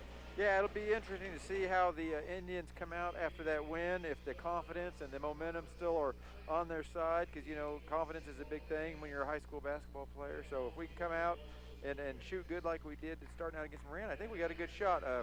Pleasanton boys are 3-5 on the year, and they're in our, you know, they're a 1A school, so they're in our class. So, you know, I look for this to be a very competitive game, Dan. Yeah, I do too. And the Indians shot lights out from beyond the arc Friday night against that Marmonton Valley. So hopefully that momentum shooting from the outside carries along. And it got started by 3 threes in a row by Ivan Murillo. Only threes of the game he had, but he got the Indians off to a great start. And everybody kind of followed suit from the outside. Landon Beechner, Trey Peter, all shooting good from the outside. Yeah, you know, it's amazing how when one person gets hot, the whole team relaxes and everybody gets hot. So it would sure be nice to see maybe someone, whether it's Ivan or Landon or Trey or whoever, to come out and hit a 3 or 2 early in the game and just kind of see if we can get things rolling again. We're about 30 seconds till tip-off. They go over starting lineups for each team as we get set for action here at Pleasanton, Kansas. As we get set to take the court, it will be Indians basketball to start this ball game. The Indians boys Thursday night, 6 o'clock, a makeup game versus Frontenac, which will be a tall task for the Indian boys, as that game had to be canceled because of COVID and then back on the schedule. So far so good after the Christmas break as far as any COVID events. So far we've got all the games in. It's been pretty nice, Ross. Yeah, we have been very fortunate, and I think tonight's game is actually a makeup. Yes, that is true. So, but it wasn't because of COVID. I think because of the way the kids were coming out of break, there wasn't enough practice time to get things going. Trey Peters set to put the ball in play to Kaiser Watrick and does so. So we are underway here in the boys action game, where the Lady Indians in the first game of the night come out with a nice victory over Pleasanton. Trey Peters with the basketball on the floor for the Indians. Beechner, Peters, Watrick, Murillo, and Peyton Norris. Norris playing well on the inside the last couple games, snagging a lot of rebounds. Yeah, he's done a very good job, and it looks like he might have a good matchup again tonight, as he looks like the tallest kid on the court. So we'll see if he can continue his solid play inside. Man-to-man defense applied by the Blue Jays. Looks like we need to just get Peyton down on the post, see if he can't get a post-up move. Got a little height advantage on number 34. 34 got a little size advantage on him, but Peyton about a head taller. Here it is, inside, turnaround shot, too hard, no good. Rebound comes out to the Blue Jays. Well, you called it, Dan. I think it was still a good play to get it down to patiently get it down to Peyton on the block. Gillespie all the way to the rim, scores quickly on the Indians, gets the first 2 points of the game for either team. Beechner now with the basketball. Pleasanton leads 2-0. Beechner kicks it out to Watrick. He walked with the basketball as he got it tangled up in between both his hands and traveled with it. Turns it right back over to the Blue Jays of Pleasanton. Yeah, it was, the pass was to him and it kind of slipped through his hands, so he wasn't able to start the dribble on time and his feet were already moving. Tough luck for Kaiser. Tony Gillespie with the basketball, feeds it off to Dale Gillespie. Lob inside, swatted out of bounds by Norris. It'll stay with the Blue Jays of Pleasanton. 6:30 left to go here in the first period. Blue Jays lead 2-0. And off the inbounds play, no good on the shot. Put back, no good, rolls off. 2 good looks by number 32. Now Murillo has it tipped away. 34. 34, yeah. I don't have a 34 on the roster. 34, I think. No, they don't have a 34 on the roster. So we don't know, no idea who that young man is. Beechner, jump shot from the baseline, long, no good. Rebound Gillespie. Gillespie back down the court, picked up out there by Watrick. Crosses over against Watrick, drives in, kicks it back to number 34. Ends up in Gillespie's hands, back to the rim, shot up, no good, and he'll go line and shoot 2. Yeah, kind of tough luck there for the Indians. The Pleasanton player drove in and kind of was a little bit out of control, and it slipped out of his hands, and then it just kind of rolled to number 5, Dale Gillespie, who's just right place at the right time. Now he gets to go to shoot 2 free throws. 5:53 left to go in the first, 2-0. Pleasanton leads. First free throw on its way and good. All 3 of the Pleasanton points is by Dale Gillespie. Sophomore, so he's a young kid, 5'11". Second free throw on its way and right through there and good. So it goes back to the Indians. The Indians trail 4-0 early on here in this ball game. Trey Peters with the basketball off to Watrick at right wing. Watrick looks inside. Ivan Murillo also with a little size advantage down on the post. You think you could work it down in there eventually. Peters with it, looks inside, now dribbles towards the top of the key, whips it up to Beechner. Beechner to Norris.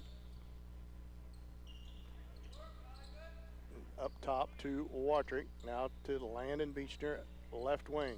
Beechner into the lane. Murillo in front of the rim, shot up too hard, no good. It should have been over the back, got away with it. Trey Peters was in position to get that rebound.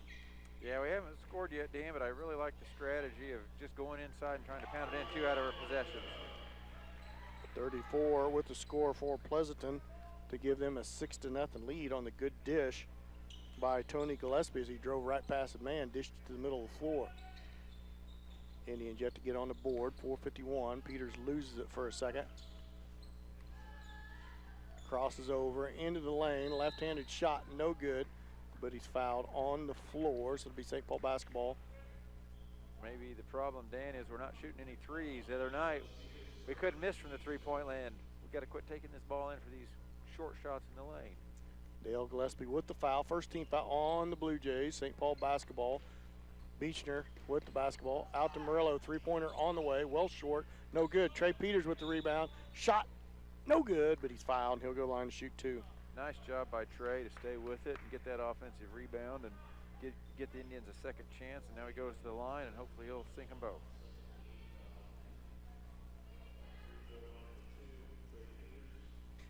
Peters at the line to shoot 2.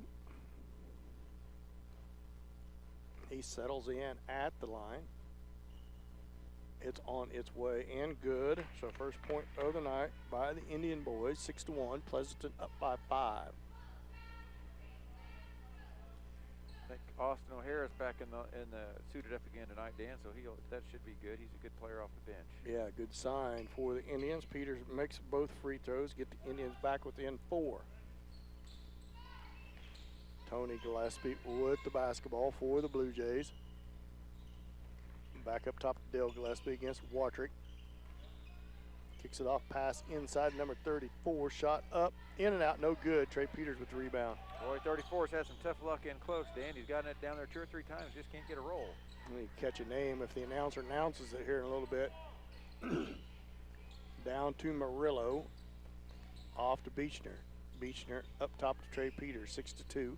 Indians down by 4. Peters to his left, now towards the top of the key. Ball's loose on the floor. Who's that going to be on? That's going to be on Landon Beechner, his first. Team foul number 3 on the Indians.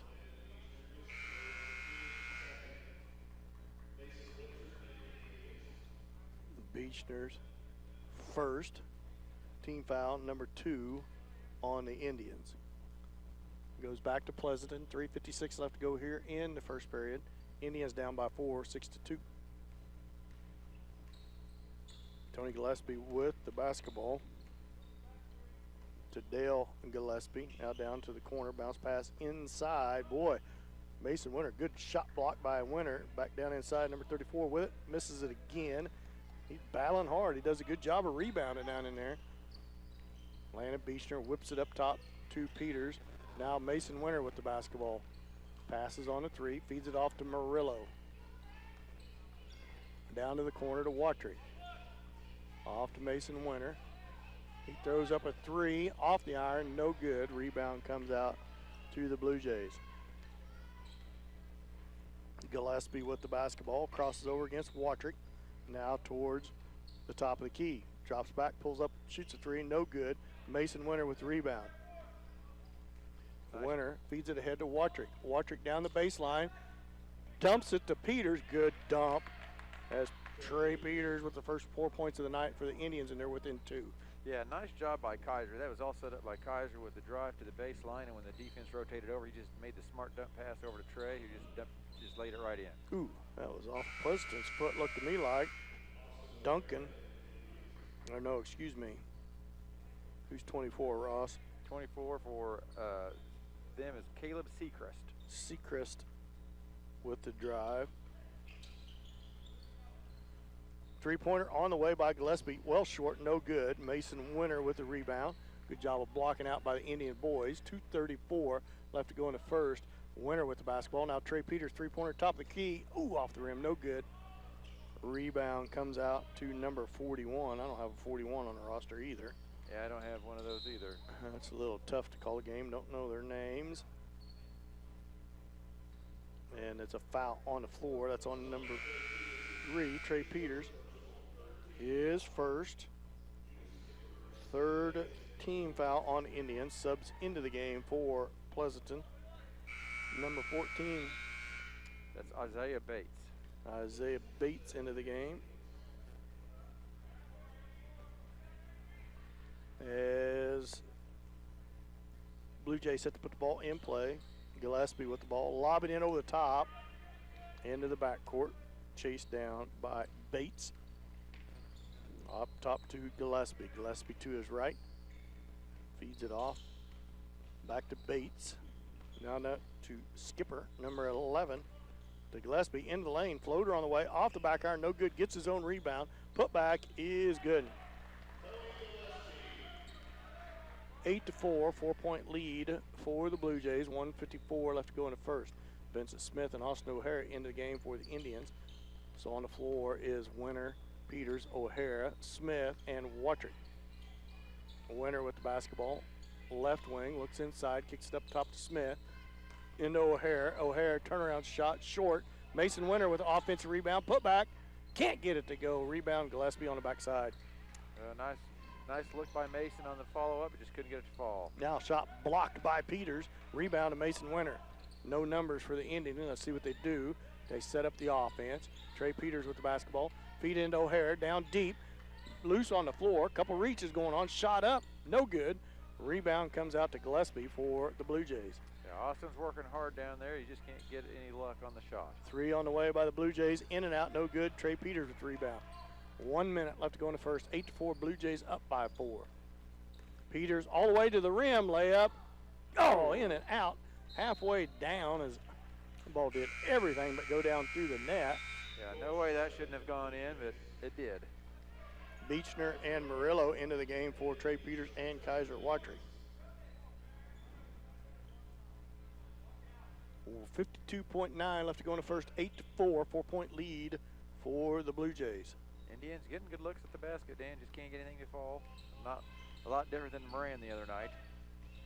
Gillespie off the base, pull up, jump shot, short, no good. Mason Winter, another good rebound. 41 seconds left to go in the first. Indians down by 4. Murillo all the way to the rim. Gets it There to we go go. and fouled. Good drive by Murillo. Used his body to shield the defender and gets it to go and picks up the foul.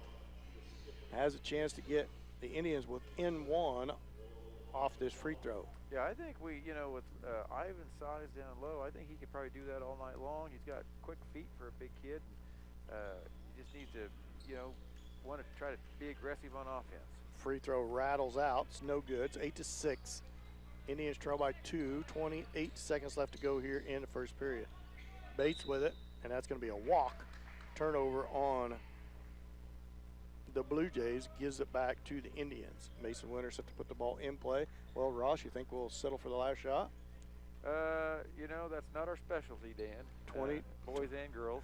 20 seconds left to go in the first period. Off to Vincent Smith, into O'Hara.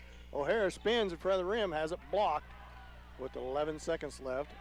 Gillespie with the basketball. Crosses over into the lane. Floater on the way. No good. Rims off. Knocked out of bounds, and there's a Blue Jay down on the court with 2.8 seconds left to go in the first period. I didn't see what he was going for the offensive rebound. He's the one that tapped it out. It looks like he's holding his hand or his. I don't think it's his. I think it's got to be his hand. Can't really tell as he's down on his hands and knees.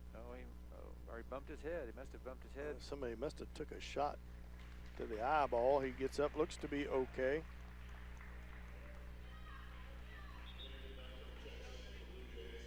Yeah, he must have, maybe his head must have hit someone. I don't think he hit the court, but he must have hit maybe one of our kids as he was going for that rebound. 2.8 seconds left to go in the quarter. Beechner with the basketball, feeds it back to Smith. Heaves up a half quarter, well short. So at the end of the first period, 8-6, Blue Jays up by 2. We'll be back after this 1 minute timeout. It was St. Paul basketball on Hot 105.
Welcome back. At the end of the first quarter, 8-6, Blue Jays up by 2. It will be Blue Jays basketball to start this second period. On the floor for the Indians, Mason Winter, Vincent Smith, Austin O'Hara, Ivan Murillo, and Landon Beechner. Yeah, Indians kind of night and day from the first quarter against Moran last week. Only shot 14% for the first quarter, but Dan, the good news is we're only down 2 points, so it's not going to take much luck on the shots to really get right back in this game and take the lead. Dale Gillespie with the basketball, bounce pass inside number 41. Tough shot up, no good, rims off. Pleasant has missed a lot of shots down low that I'm sure is very frustrating for their coach. Landon Beechner with the basketball.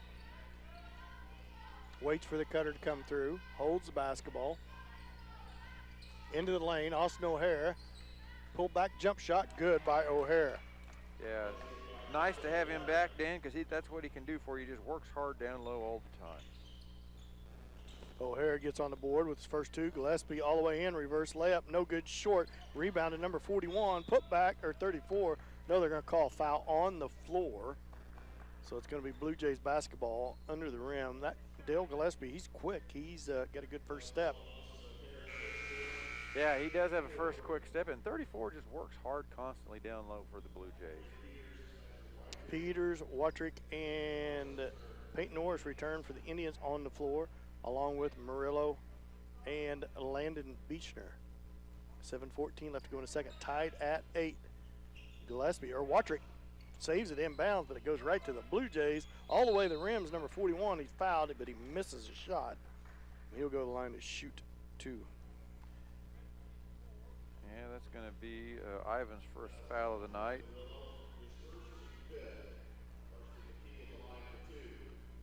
I didn't catch the name. Ross, did you? I did not. 7:10 left to go here in the second. 41 at the line to shoot 2. First one rattles in, rolled all the way at rim and fell down through. As he settles in for a second, he gives Pleasanton a 9-8 lead, up by 1. Second free throw on its way. Short, no good. Tipped around. Norris comes out there with it. 9-8. Pleasanton up by 1. Peters with the basketball. Left wing over to Beechner. Beechner up top to Murillo. Over to Peters. Peters with the basketball. Couple dribbles. Dribbles towards the top of the key. Bounce pass over to Peyton Norris. Off to Murillo. Inside to Watrick. Watrick in traffic. I don't know where he was going with it, but it ended up right in Gillespie's hands. All the way down. Layup good for Gillespie. Yeah, Pleasant just beat us down the court, and Gillespie did a little move, and Peyton wasn't able to stop him. Watrick got down into no man's land and made a bad pass, and that's going to be a foul on number 24, Seacrest. His first, team number 4 on the Blue Jays. St. Paul basketball under their own rim as number 14, Bates, checks back into, walk on Kaiser Watrick, turns it right back over to the Blue Jays. 11-8, Blue Jays up by 3.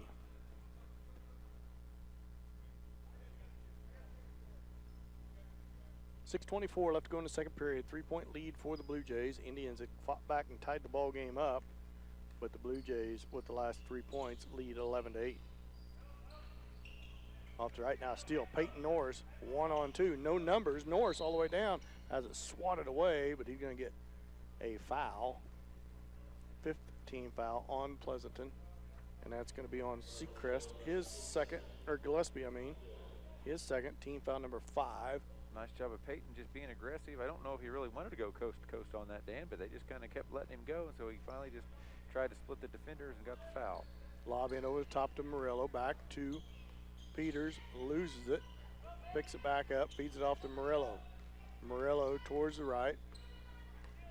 Kicks it out to Beechner. Beechner, bounce pass inside. Good pass. Shot up way too hard by Norris. Yeah, I think the defender reached in there to dig at it, and he got his hand on it, so Peyton, as he was ripping that ball out of there, just the momentum of pulling the ball out just caused a hard shot that hit the backboard, didn't hit the rim. Gillespie, Dale Gillespie into the rim. Oh, he traveled with it, got away with it. Rebound comes out to the Indians. Peters with the basketball. 5:34 left to go in a second. Off to Beechner at right wing. Looks inside to Norris. Now drives in. Floater on the way. Got it. As Landon gets on the board for the first time. Yeah, nice job by Landon to drive that in the lane, and he just put up a very soft runner and just got that ball to roll in. 11-10. Indians trail by 1. Gillespie, step back three-pointer, short, no good. Tipped around. Beechner comes out there with it. Beechner with it, no numbers. Now he feeds it back to Watrick, over to Peters. Three-pointer on the way, left wing, off the rim, no good. Peyton Norris, put back, good. Nice job by Peyton, Dan. They got that backside rebound off the miss from Trey, and that's kind of what Peyton does best, is that offensive rebound put back. Shot up on the way, right in the lane. Number 14 is good. Bates gives the Blue Jays the lead, 13-12. Both teams playing hard, nice competitive game, back and forth. Beechner with the basketball, right wing. To Norris, shot from the foul line, off, way off, no good. Rebound, Blue Jays. Gillespie with the basketball, Dale Gillespie. Three-pointer on the way, and he rattles her home. Just come down the floor, stopped and popped, and gets the three and has a 4-point lead. 7 points for Dale, 11 for the Gillespie brothers. Norris, man, it had to be a foul. Norris battles his way inside. Oh. Shot off the backboard, off the side of the backboard, no good. Rebound back out to the Blue Jays. They lead 16-12. Yeah, a little contact on the entry pass, but no call. And then by the time he got control of it, he was too far under the basket. Number 41, now 34. Base, he gets past Norris. Step back shot up and in there.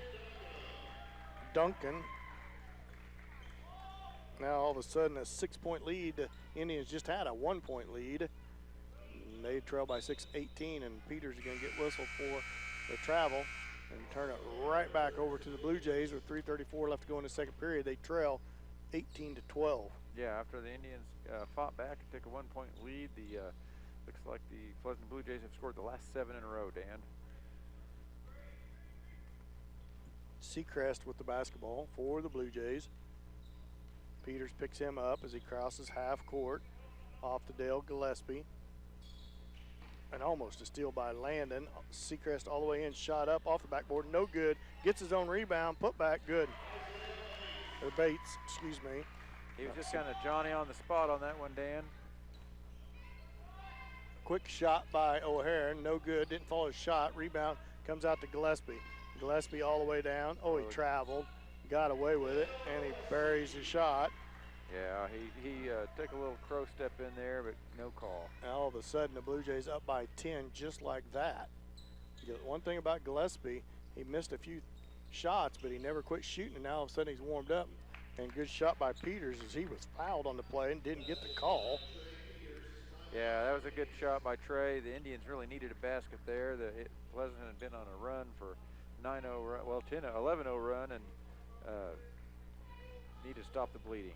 Timeout. St. Paul will be back after this 30-second timeout. Let's St. Paul basketball on Hot 105.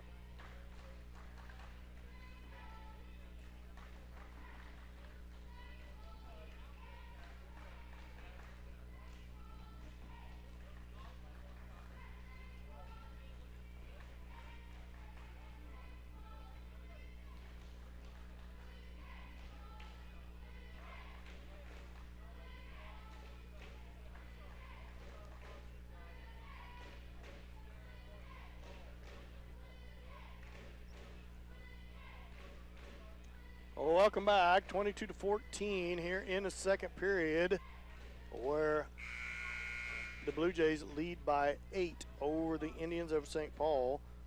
Coming out of this timeout, Dale Gillespie with 9. Yeah, 9 for out of the 22 of Pleasanton's points. Yeah, sophomore is very aggressive on offense. He's not afraid to drive it to the basket or shoot the three, and he's having a very solid night for the Pleasanton Blue Jays. Indians match up out of the timeout. New subs into the game for the Blue Jays. Skipper with the basketball, feeds it back to Gillespie. Gillespie, he got away with another travel. Yeah. No call there. Now to number 25, all the way under the rim to the basket. Puts the shot up, and he's fouled. Yeah, tough luck for the Indians. They traveled out on the perimeter, no call, and then the next guy drives in the basket, going to the free throw line. Duncan at the line to shoot 2 as he's fouled as he goes to the rim. He makes the first. That foul is on Austin O'Hara, his second team foul, number 6. Second free throw, no good. Peters with the rebound. 23-14, 9-point lead for the Blue Jays. Beechner with the basketball off to Watrick. Watrick up top to Trey Peters. Back to Landon Beechner outside the three-point line on the left side. Drives to the free throw line, kicks it out to Mason Winter. Into O'Hara. He's bumped, knocked back out. Now off of Mason Winter's hands, throws it in to Gillespie. Gillespie with the basketball. Oh, there's a walk before he got the shot off. He did travel with the basketball. Strutman with the travel. 1:53 left to go in the second period. 23-14, 9-point lead for the Blue Jays. Beechner with the basketball, right wing over to Peters. Indians need to warm up from the outside. Ross hit a few threes to get this back in within reach. Yeah, after hitting all those threes the other night, we haven't made one this game. Now, Mason Winter hustles from behind, Strutman all the way to the rim, and he scores. Or Duncan, excuse me, as the Indians didn't get back. It looked like Winter was going to chase him down from behind, poke it away. Instead, he just kind of bailed out on it, and Duncan scores and has and Pleasanton back up by 11, 25-14. Peters with the basketball to the left elbow, kicks it out to Mason Winter. Mason Winter ball fake, drives the baseline. Cross court pass to Peters. Jump shot on the way in there. He gets it to go. His 8th of the night. Nice basket by Trey. We needed that. Under a minute left to go in the second. 25-16. Blue Jays up. Duncan with the basketball. Now pull up jump shot on the way. Too hard off the backboard. Wartrick with the rebound. Skipper with the shot for the Blue Jays. Beechner with it. Floater on the way. Good shot. Quick shot by Landon Beechner. Gets it to go. His 4th point of the night. And the Indians back within 7 with 30 seconds left. Gillespie to number 41. Backside, tries a backside pass. Yep, that's out on number 20. And goes back to the Indians as Vincent Smith checks into the game for Wartrick. Nice little run by the Indians. They made 3 out of their last 4 shots. Cut that 11-point lead down to 4. So hopefully they get another basket here before the half end, and going in down 5 wouldn't be too bad. 19 seconds, 18 seconds left to go. Beechner with the basketball. Just get a good shot at it. Don't turn it over. 12 seconds. Just about turned it over. 9 seconds. Beechner top of the key off to Trey Peters. 6 seconds. 5. Peters towards the free throw line. Off to Smith. Smith to Beechner. A long three-pointer. Good! Landon Beechner three-pointer at the buzzer. Gets the Indians to within 4, just what the doctor ordered.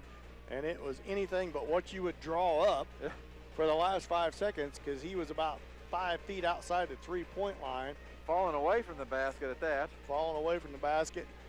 Heaves up a 3 and rattles it home. And the Indians trail here at halftime 25-21. We'll be back with the halftime stats after this 2-minute timeout. Let's St. Paul basketball on Hot 105.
Welcome back to Pleasanton, Kansas, as St. Paul boys trail 25-21 here at halftime. What'd you think of the first half, Ross? Well, the Indians did some good things on offense. They shot 54% in that second quarter, 33% for the half.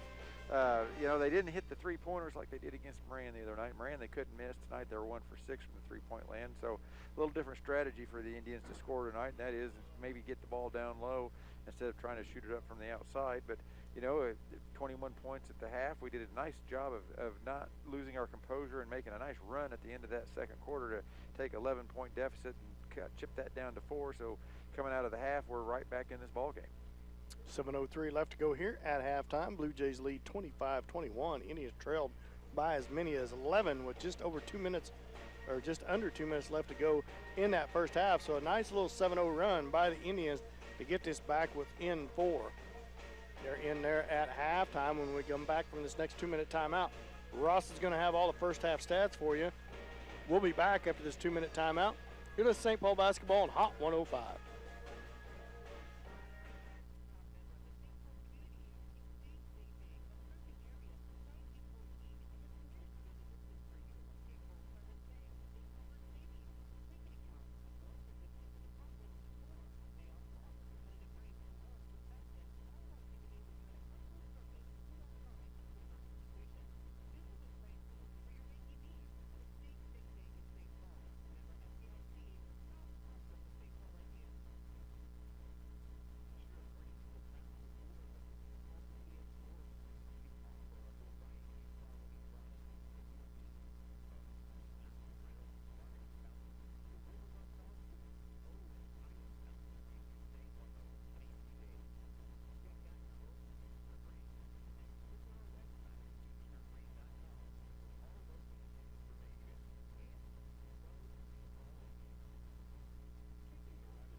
Welcome back to Pleasanton, Kansas. Dan Vitt alongside Ross Albertini.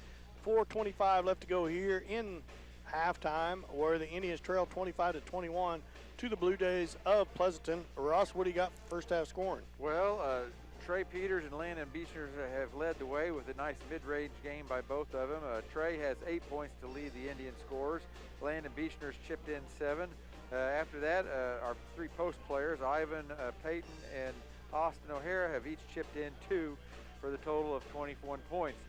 For the Pleasanton Blue Jays, the Gillespie boys are doing all the damage. Dale, the sophomore, has 9 points, and I don't know what the relationship is, but Tony has 4.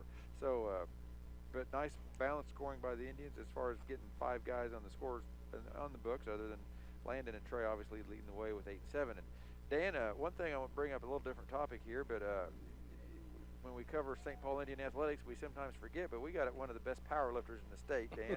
And I know you don't like to talk much about it because that's your daughter, but Jenny Vitt, she went up to the Lansing meet yesterday, and she set the meet record. There's 2 events, the bench press and the squat. She set the meet record in both of them. So obviously she won her weight class running away. Very impressive.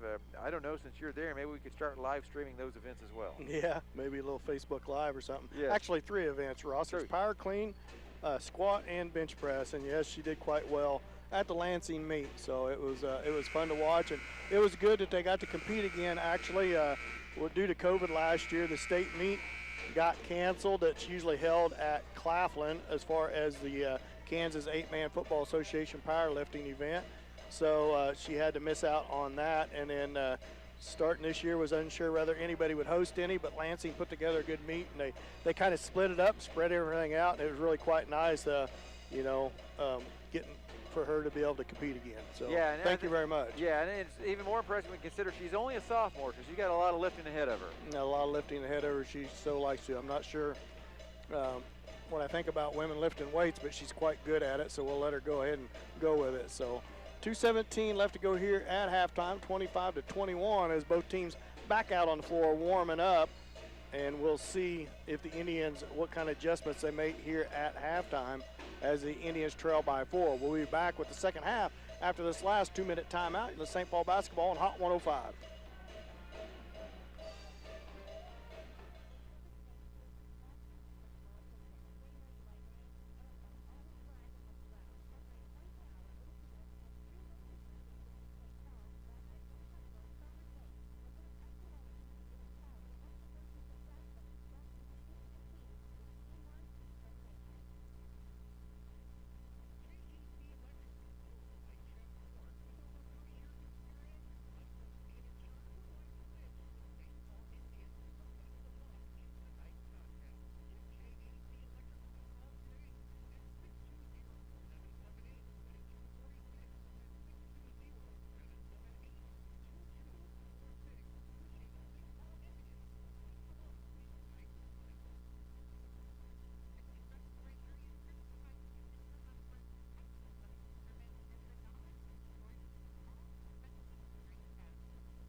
Welcome back. St. Paul starts with the basketball. They trail by 4, 25-21.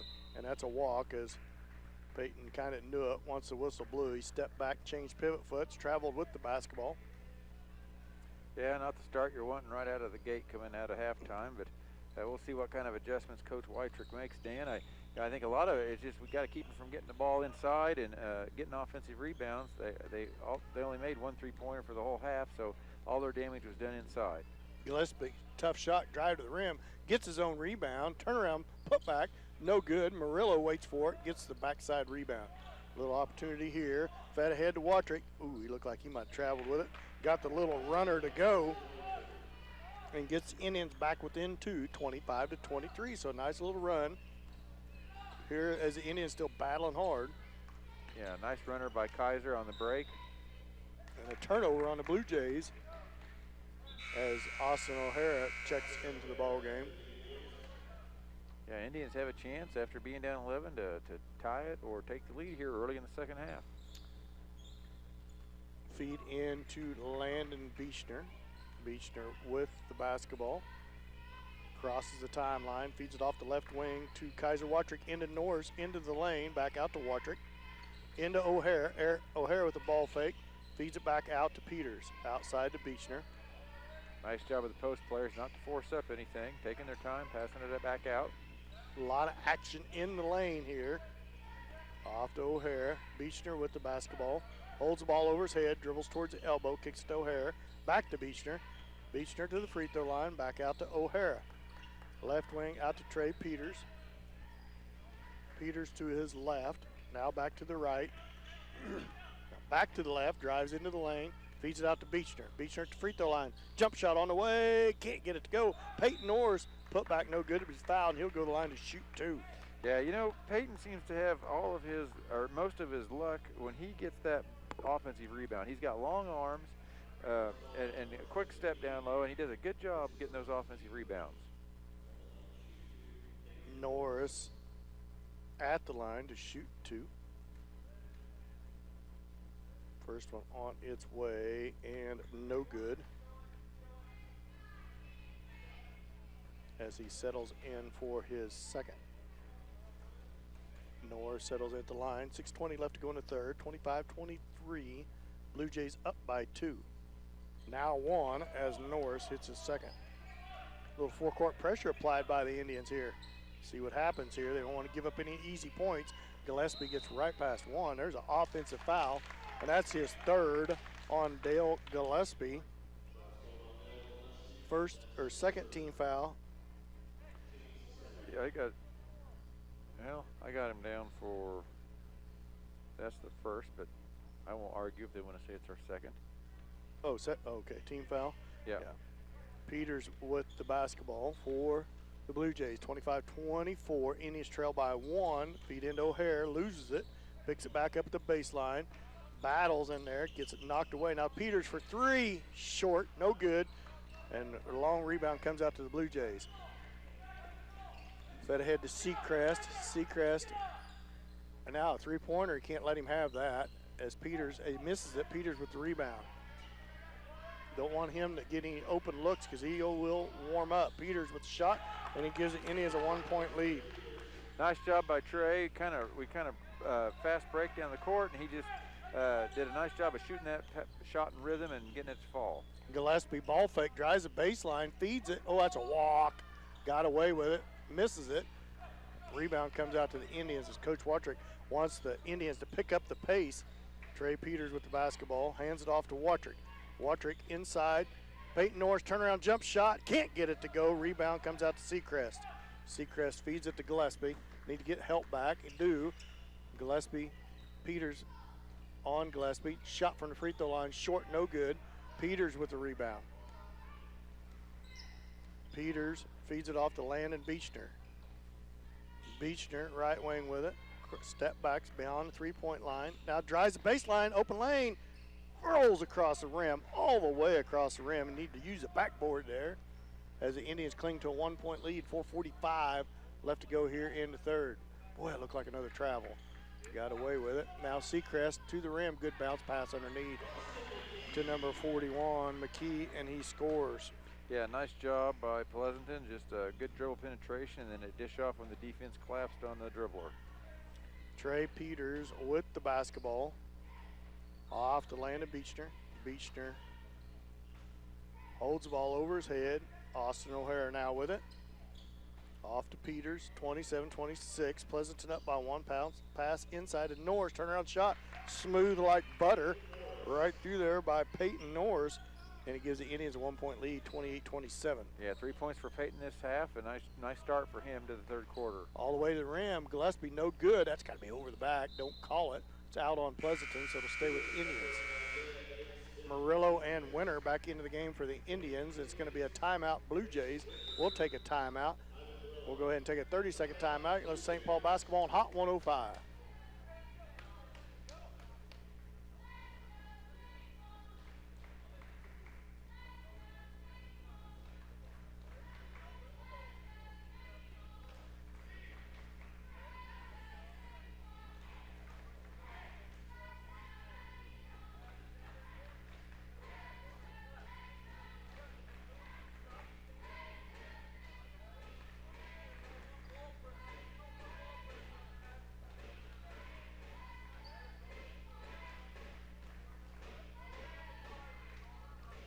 Welcome back, 28-27. Indians up by 1 coming out of this timeout. Yeah, Indians trailed by 4 coming into the third quarter, and we've done a good job of teaming up with the pressure on them and take that 1-point lead. You know, one thing we've done this half, Dan, that we haven't done, didn't do in the first half is that full court pressure.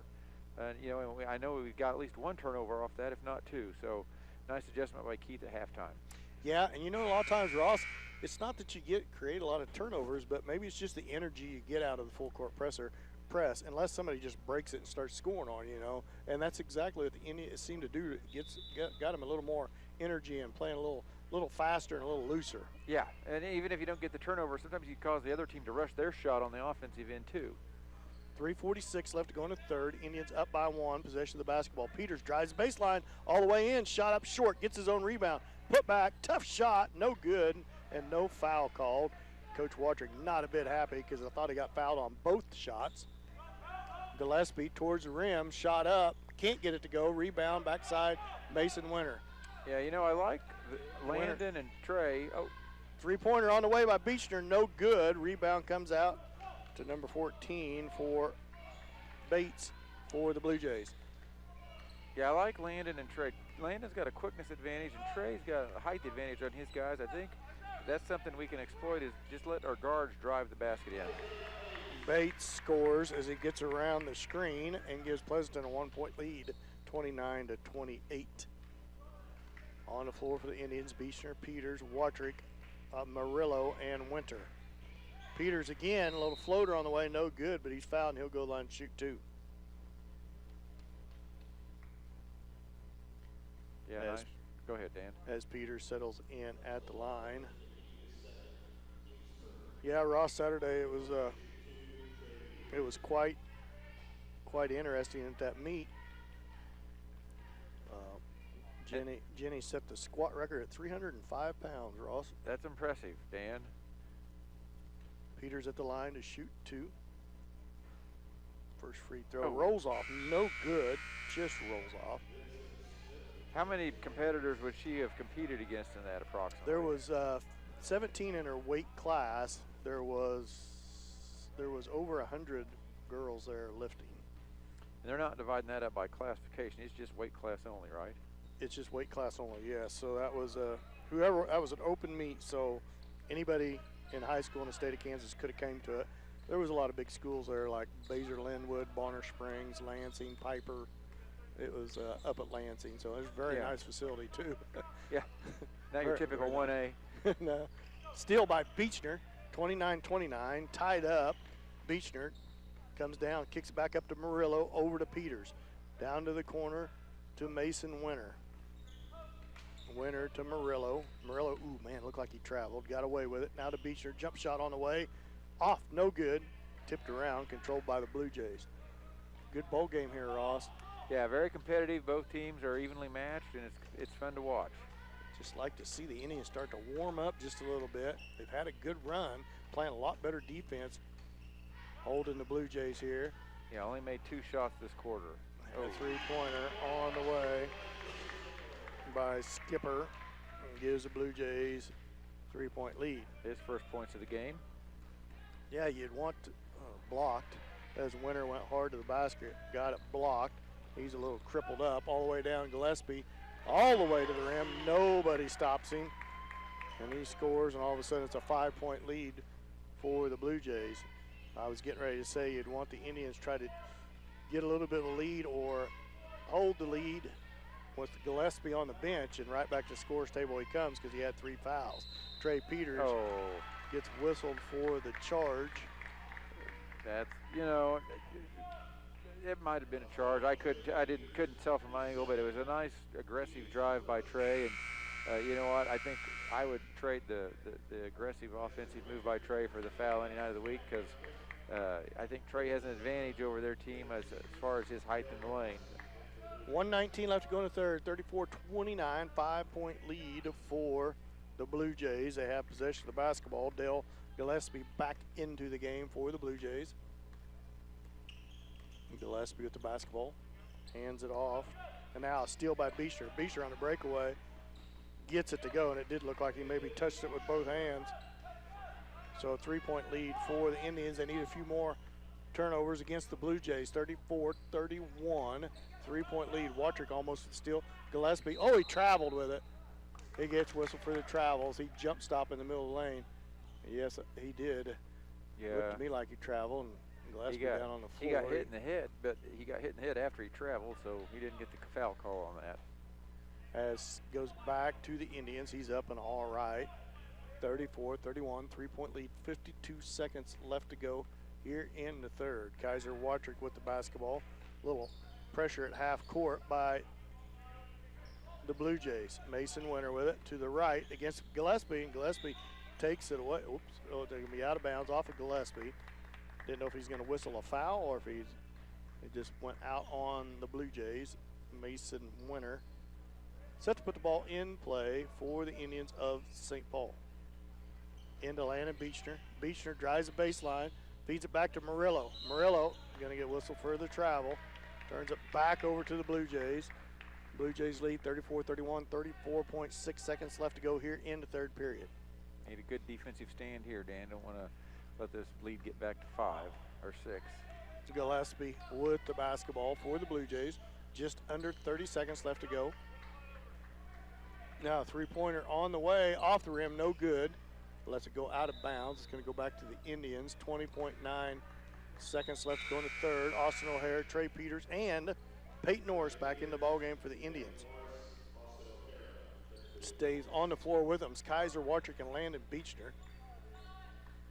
And the question of the day always is, Ross, We're going to take it for the last shot. Will we hold it for the last shot? I'm going to say yes on this one, Dan. 18 seconds left. Watrick with the basketball. Trey Peters now with it. Dribbles back out. 12 seconds. 10 seconds. Peters crosses over. 7 seconds. 6 seconds. Now go to the lane hard. He does. 4 seconds, and the ball's loose on the ground. And at the end of the third quarter, it's a turnover. Or no shot. So it's 34-31. 3-point lead for Pleasanton as we will get set to get underway in the fourth quarter after this 1-minute timeout. Let's St. Paul basketball on Hot 105.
Welcome back. Blue Jays basketball to start this fourth period. 8 minutes left to go in the game. 34-31. Blue Jays up by 3.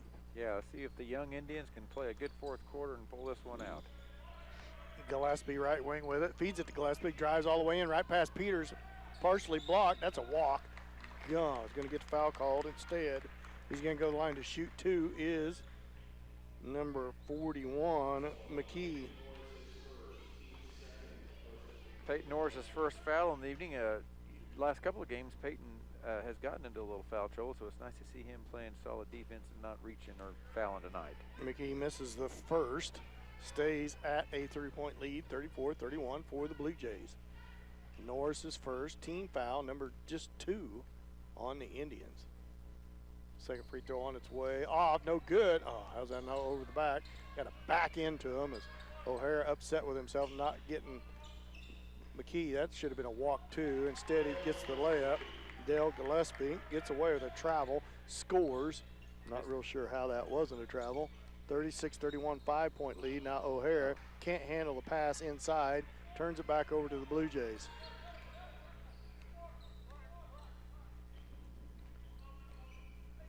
Clock now rolling. Bates with it. Off to the right wing, cross-court pass, three-pointer on the way, off the iron, no good. Watrick with the rebound. 5-point lead for the Blue Jays. Off to Peters. Peters long three-pointer left wing, off the rim, no good. Peyton Norris with the putback. No, oh no, he does get it dead and go. Yeah. Thought it was going to roll off there. It's a good job by Peyton. He gets the Indians back within 3 with 7:18 left to go in the game. Yeah, Peyton does what Peyton does, which is offensive rebounding, putbacks. Swatted away by Norris out of bounds as Seacrest drove towards the basket. 2 blocks in a row by Norris. As Gillespie set to put the ball in play. Bounce pass inside right underneath the basket. Layup's good and he's fouled as on the inbounds the Indians let the right down the lane. Yeah, he got the ball right on the block with good position and just went up strong. And 34, the first half, he had a lot of shots down low that he had tough luck on that wouldn't roll in, but that one went through and he gets to go to the line for the and one. 5-point lead, trying to make it 6 is Duncan and gets the roll and does. So the Indians got some ground to cover here with 7 minutes left to go in the game, trail by 6. Yeah, big possession here with the run by the Blue Jays. The Indians need to take their time and get a good shot at least. Peters with it, lobs it over the top to Watrick. Watrick to the free throw line, step back shot, good shot by Kaiser. Nice job. Kaiser's got 4 points this half. And a little forecourt pressure by the Indians. Gillespie against Peters. Brings it across half court, now the timeline to his right. Feeds it off all the way around to Dale Gillespie. Drives the baseline past Watrick. Jump shot on the way. Short, no good. Ooh, that's got to be a foul. Ouch. Watrick ends up on the floor hard. There's a jammed finger by number 34, Duncan. Yeah.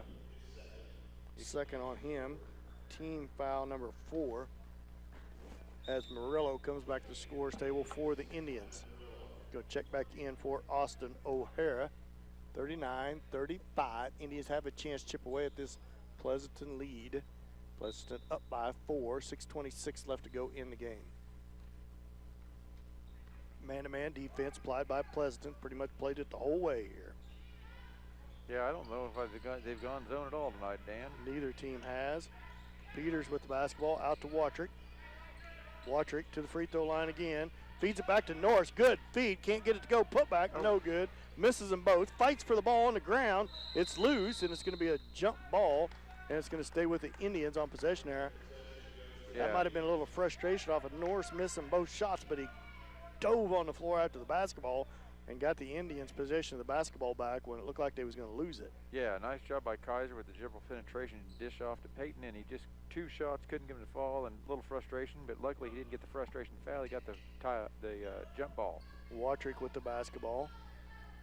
Beechner comes across the lane, back to Peters. Peters looks inside, tries to feed. It's going to be kicked by Gillespie. St. Paul basketball under their own rim. Peters gets set to put the ball in play for the Indians. 5:53 left to go in the game. Indians trail by 4. Murillo with the basketball. Hands it off to Peters. Peters Tough shot with his left hand. Can't get it to go. A rebound comes out to Blue Jays. Gillespie with it. Shot up, no good. He's fouled as the Indians do not transition back on defense. And that's going to send Gillespie to the line to shoot 2. Landon's second foul, team foul number 4 on the Indians. Yeah, tough luck for Landon on that one. At the line is Tony Gillespie, misses the free throw. So it stays a 4-point lead, 39-35 for the Blue Jays of Pleasanton. Second free throw on its way. Off the rim, no good. Long rebound comes out to Watrick. 5:39 left to go. Lob inside to Norris, loses it. Three-pointer by Murillo, off the rim, no good. Peters with the rebound. He misses a putback, gets it again. Putback no good. Coach Watrick wants a foul, can't get it as all kinds of shot runner to the rim missed. Now out to Blue Jays, shot up and right up and through there. Tough luck on that series, Dan. We had 3 shots, 2 point-blank shots. Down low, didn't get anything. They come down and they get the basket for a 4-point swing. 6-point lead for the Blue Jays. Trey Peters had every opportunity on the weak side. Now Peters for 3, off, no good. No rebounders. Is that going to be on Peyton Norris? 15 foul on the Indians. Second on Peyton Norris. Austin O'Hara checks in as well as Mason Winter. With 4:58 left to go in the game, the Blue Jays with a chance to extend their lead. They're up by 6. Yeah, Indians missed their last 7 shots down the court, Dan, and a couple of those, multiple ones of those were just point-blank ones. So Indians need to just do a better job of getting that ball in the basket when they get it down low, deep like they have been. Seacrest with the basketball, off to Gillespie. Ooh, that looked like a travel. Yeah. Got away with jump shot on the way, in and out, no good. Trey Peters had it and goes right between his hands and right back out of bounds and turns it right back over to the Blue Jays of Pleasanton. Yeah, Pleasanton didn't have a kid within 10 feet of the basketball and just bounced off. I think Trey was looking down court and it bounced off his hands. Back into the game, Dale Gillespie. Step back three-pointer, good. I don't know why you would ever leave him open off the inbounds as he just checked back into the game, so you could see it coming a mile away and right back up to a 9-point lead just like that for the Blue Jays. Murillo, jump shot on the way, can't get it to go. Rebound comes out to the Blue Jays of Pleasanton. Indians have gone cold at the wrong time. 4:14 left to go in the game, 9-point lead for the Blue Jays. Down to the corner to McKee, now to Gillespie, and that's a walk. Yeah, he traveled. On Tony Gillespie. Pretty important possession, Dan. You're down 9 points with only 4 minutes left in the game. I think you need to get a basket here. Landon Beechner checks into the game to give Kaiser Watrick a break, as well as Vincent Smith in for Trey Peters. 4:03 left to go in the game, 9-point lead for Pleasanton as the Indians went ice cold in this 4th period.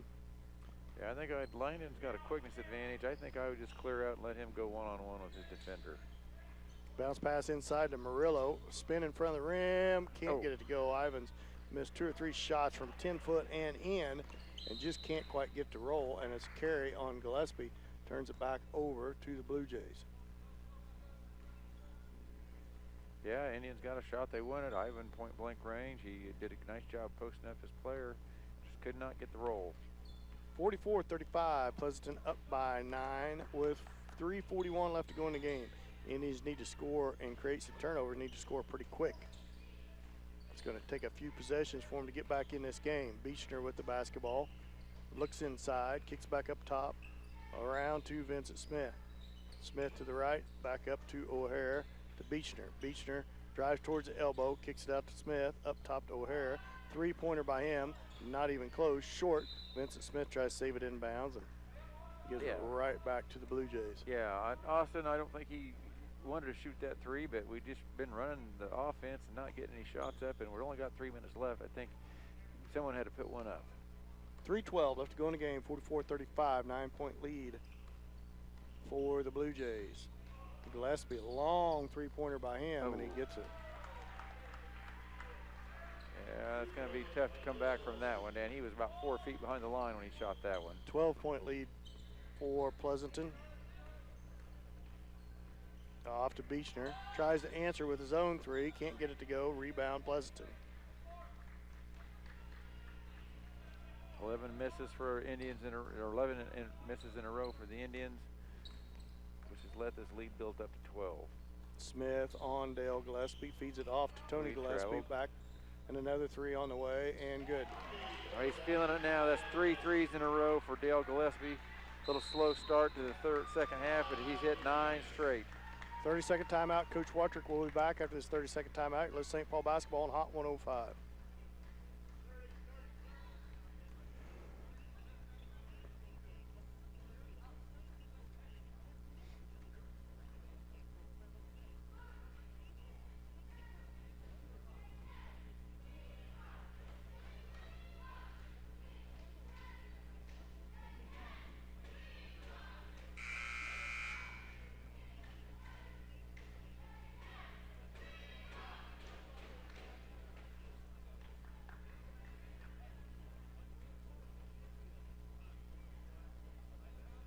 Welcome back. 50-35. All of a sudden, a 15-point lead by Pleasanton off the hot shooting from Dale Gillespie.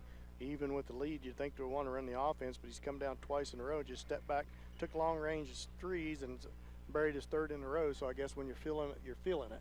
Yeah, you don't want to miss a hot streak, Dan. 2:23 left to go in the game, 50-35, and all of a sudden this game is nearly out of reach for the Indians, where it was 4 minutes left to go in the game. It's a 4-point ball game. Now all of a sudden it's 15. Peters to the rim. He gets fouled and he misses his shot, so he'll go to the line to shoot 2. That's kind of been that way for the Indians all second half. Trey dribbled right into the lane, had a nice layup, and he gets fouled on his way up, obviously, but you know, he wishes he had that one back, because that should have been an easy and one. But Peters, oops, sorry. No, it's been that way the whole second half for the whole team, Dan. Peters at the line to shoot 2 with 2:16 left to go in the game. First free throw on its way right up and through there.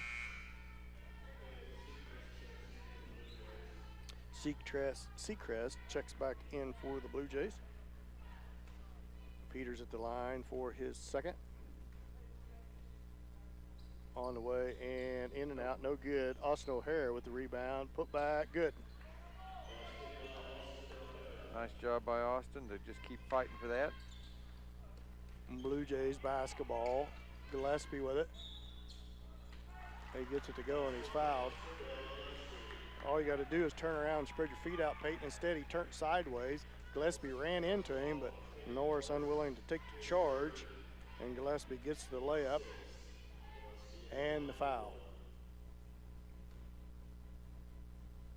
Peyton was back, standing in the lane, in position, but he kind of turned sideways as Gillespie came in there. Well, Dale cannot miss. He's got 12 points in a row, Dan. And really? He comes out of the game with 2:02 left to go, 53-38, 15-point lead for the Blue Jays. I think coming into the game, the Indians knew that Dale Gillespie was the best player for the Blue Jays, but still unable to hold him back. And he makes the Indians pay, and it's the difference in the ball game here tonight. Norris with the putback is good.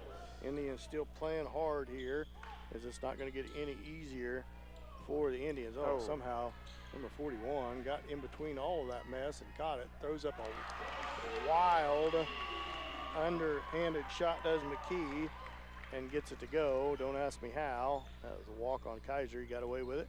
Trey Peters, 1:27 left to go in the game, 55-40, 15-point lead. Landon Beechner with the basketball. Floater on the way, can't get it to go off the rim. Ooh, that's going to be a foul on Austin O'Hara. And it's going to be 1-1, as that's, 17 foul. That's going to send Duncan to the line to shoot 1-1. Doesn't get any easier for the Indians. It's Thursday night. They will play Frontenac, the only game of the night, just the only makeup game, as the Indian girls played Frontenac earlier. Got that game in. So it'll be a makeup game. So it'll be about 5:45, 5:50 for the Indian boys to take on Frontenac, and then right back on the floor Friday night at Marmonton Valley. Yeah, Frontenac's a tough matchup. They're a 4A school with usually put a lot of big, strong upperclassmen out there, and sometimes that's tough when we're as young as we are. 1:16 left to go in the game. 17-point lead for Pleasanton, and this game was much closer than this most of the way. It was a good, hard-fought ball game, but Dale Gillespie just got red hot down the stretch. Stepped back shooting threes, had 3 in a row. Has 12 points in the fourth period alone. That's in the last 4 minutes of the fourth period. So Norris all the way down, shot up, no good, misses it. The rebound comes out to Blue Jays. The Blue Jays still running the floor hard. Layup no good, tapped around, controlled by Seacrest, put back good. Caleb Seacrest's first points of the game. And out of bounds, it stays with the Indians. Checking in for the Indians, Wilson Smith, as Norris comes out with 28.6 seconds left to go, 59-40, 19-point lead for the Blue Jays. Watrick puts the ball in play to O'Hara, up top to Peters. He dribbles to his left, feeds it off to Beechner, off to O'Hara, and he walked with the basketball. Turnover, gives it back to the Blue Jays with 20.4 seconds left to go in the game. Yeah, a little crow hop there. So the Lady Indians come out with a hard-fought victory, and the Indian boys are going to come out with a hard-fought loss on the road at Pleasanton. So not really where they want to get going with league play here. Well, there's been more league games, but really in the stretch of a lot of league plays once we get past Frontenac. Down the stretch here, headed towards Sub-State as basketball season already halfway over. We'll let Ross total up his stats here. We're going to take a short 1-minute timeout, and then when we come back from that 1-minute timeout, we'll have a post-game show for you. We'll be back after this 1-minute timeout. St. Paul basketball on Hot 105.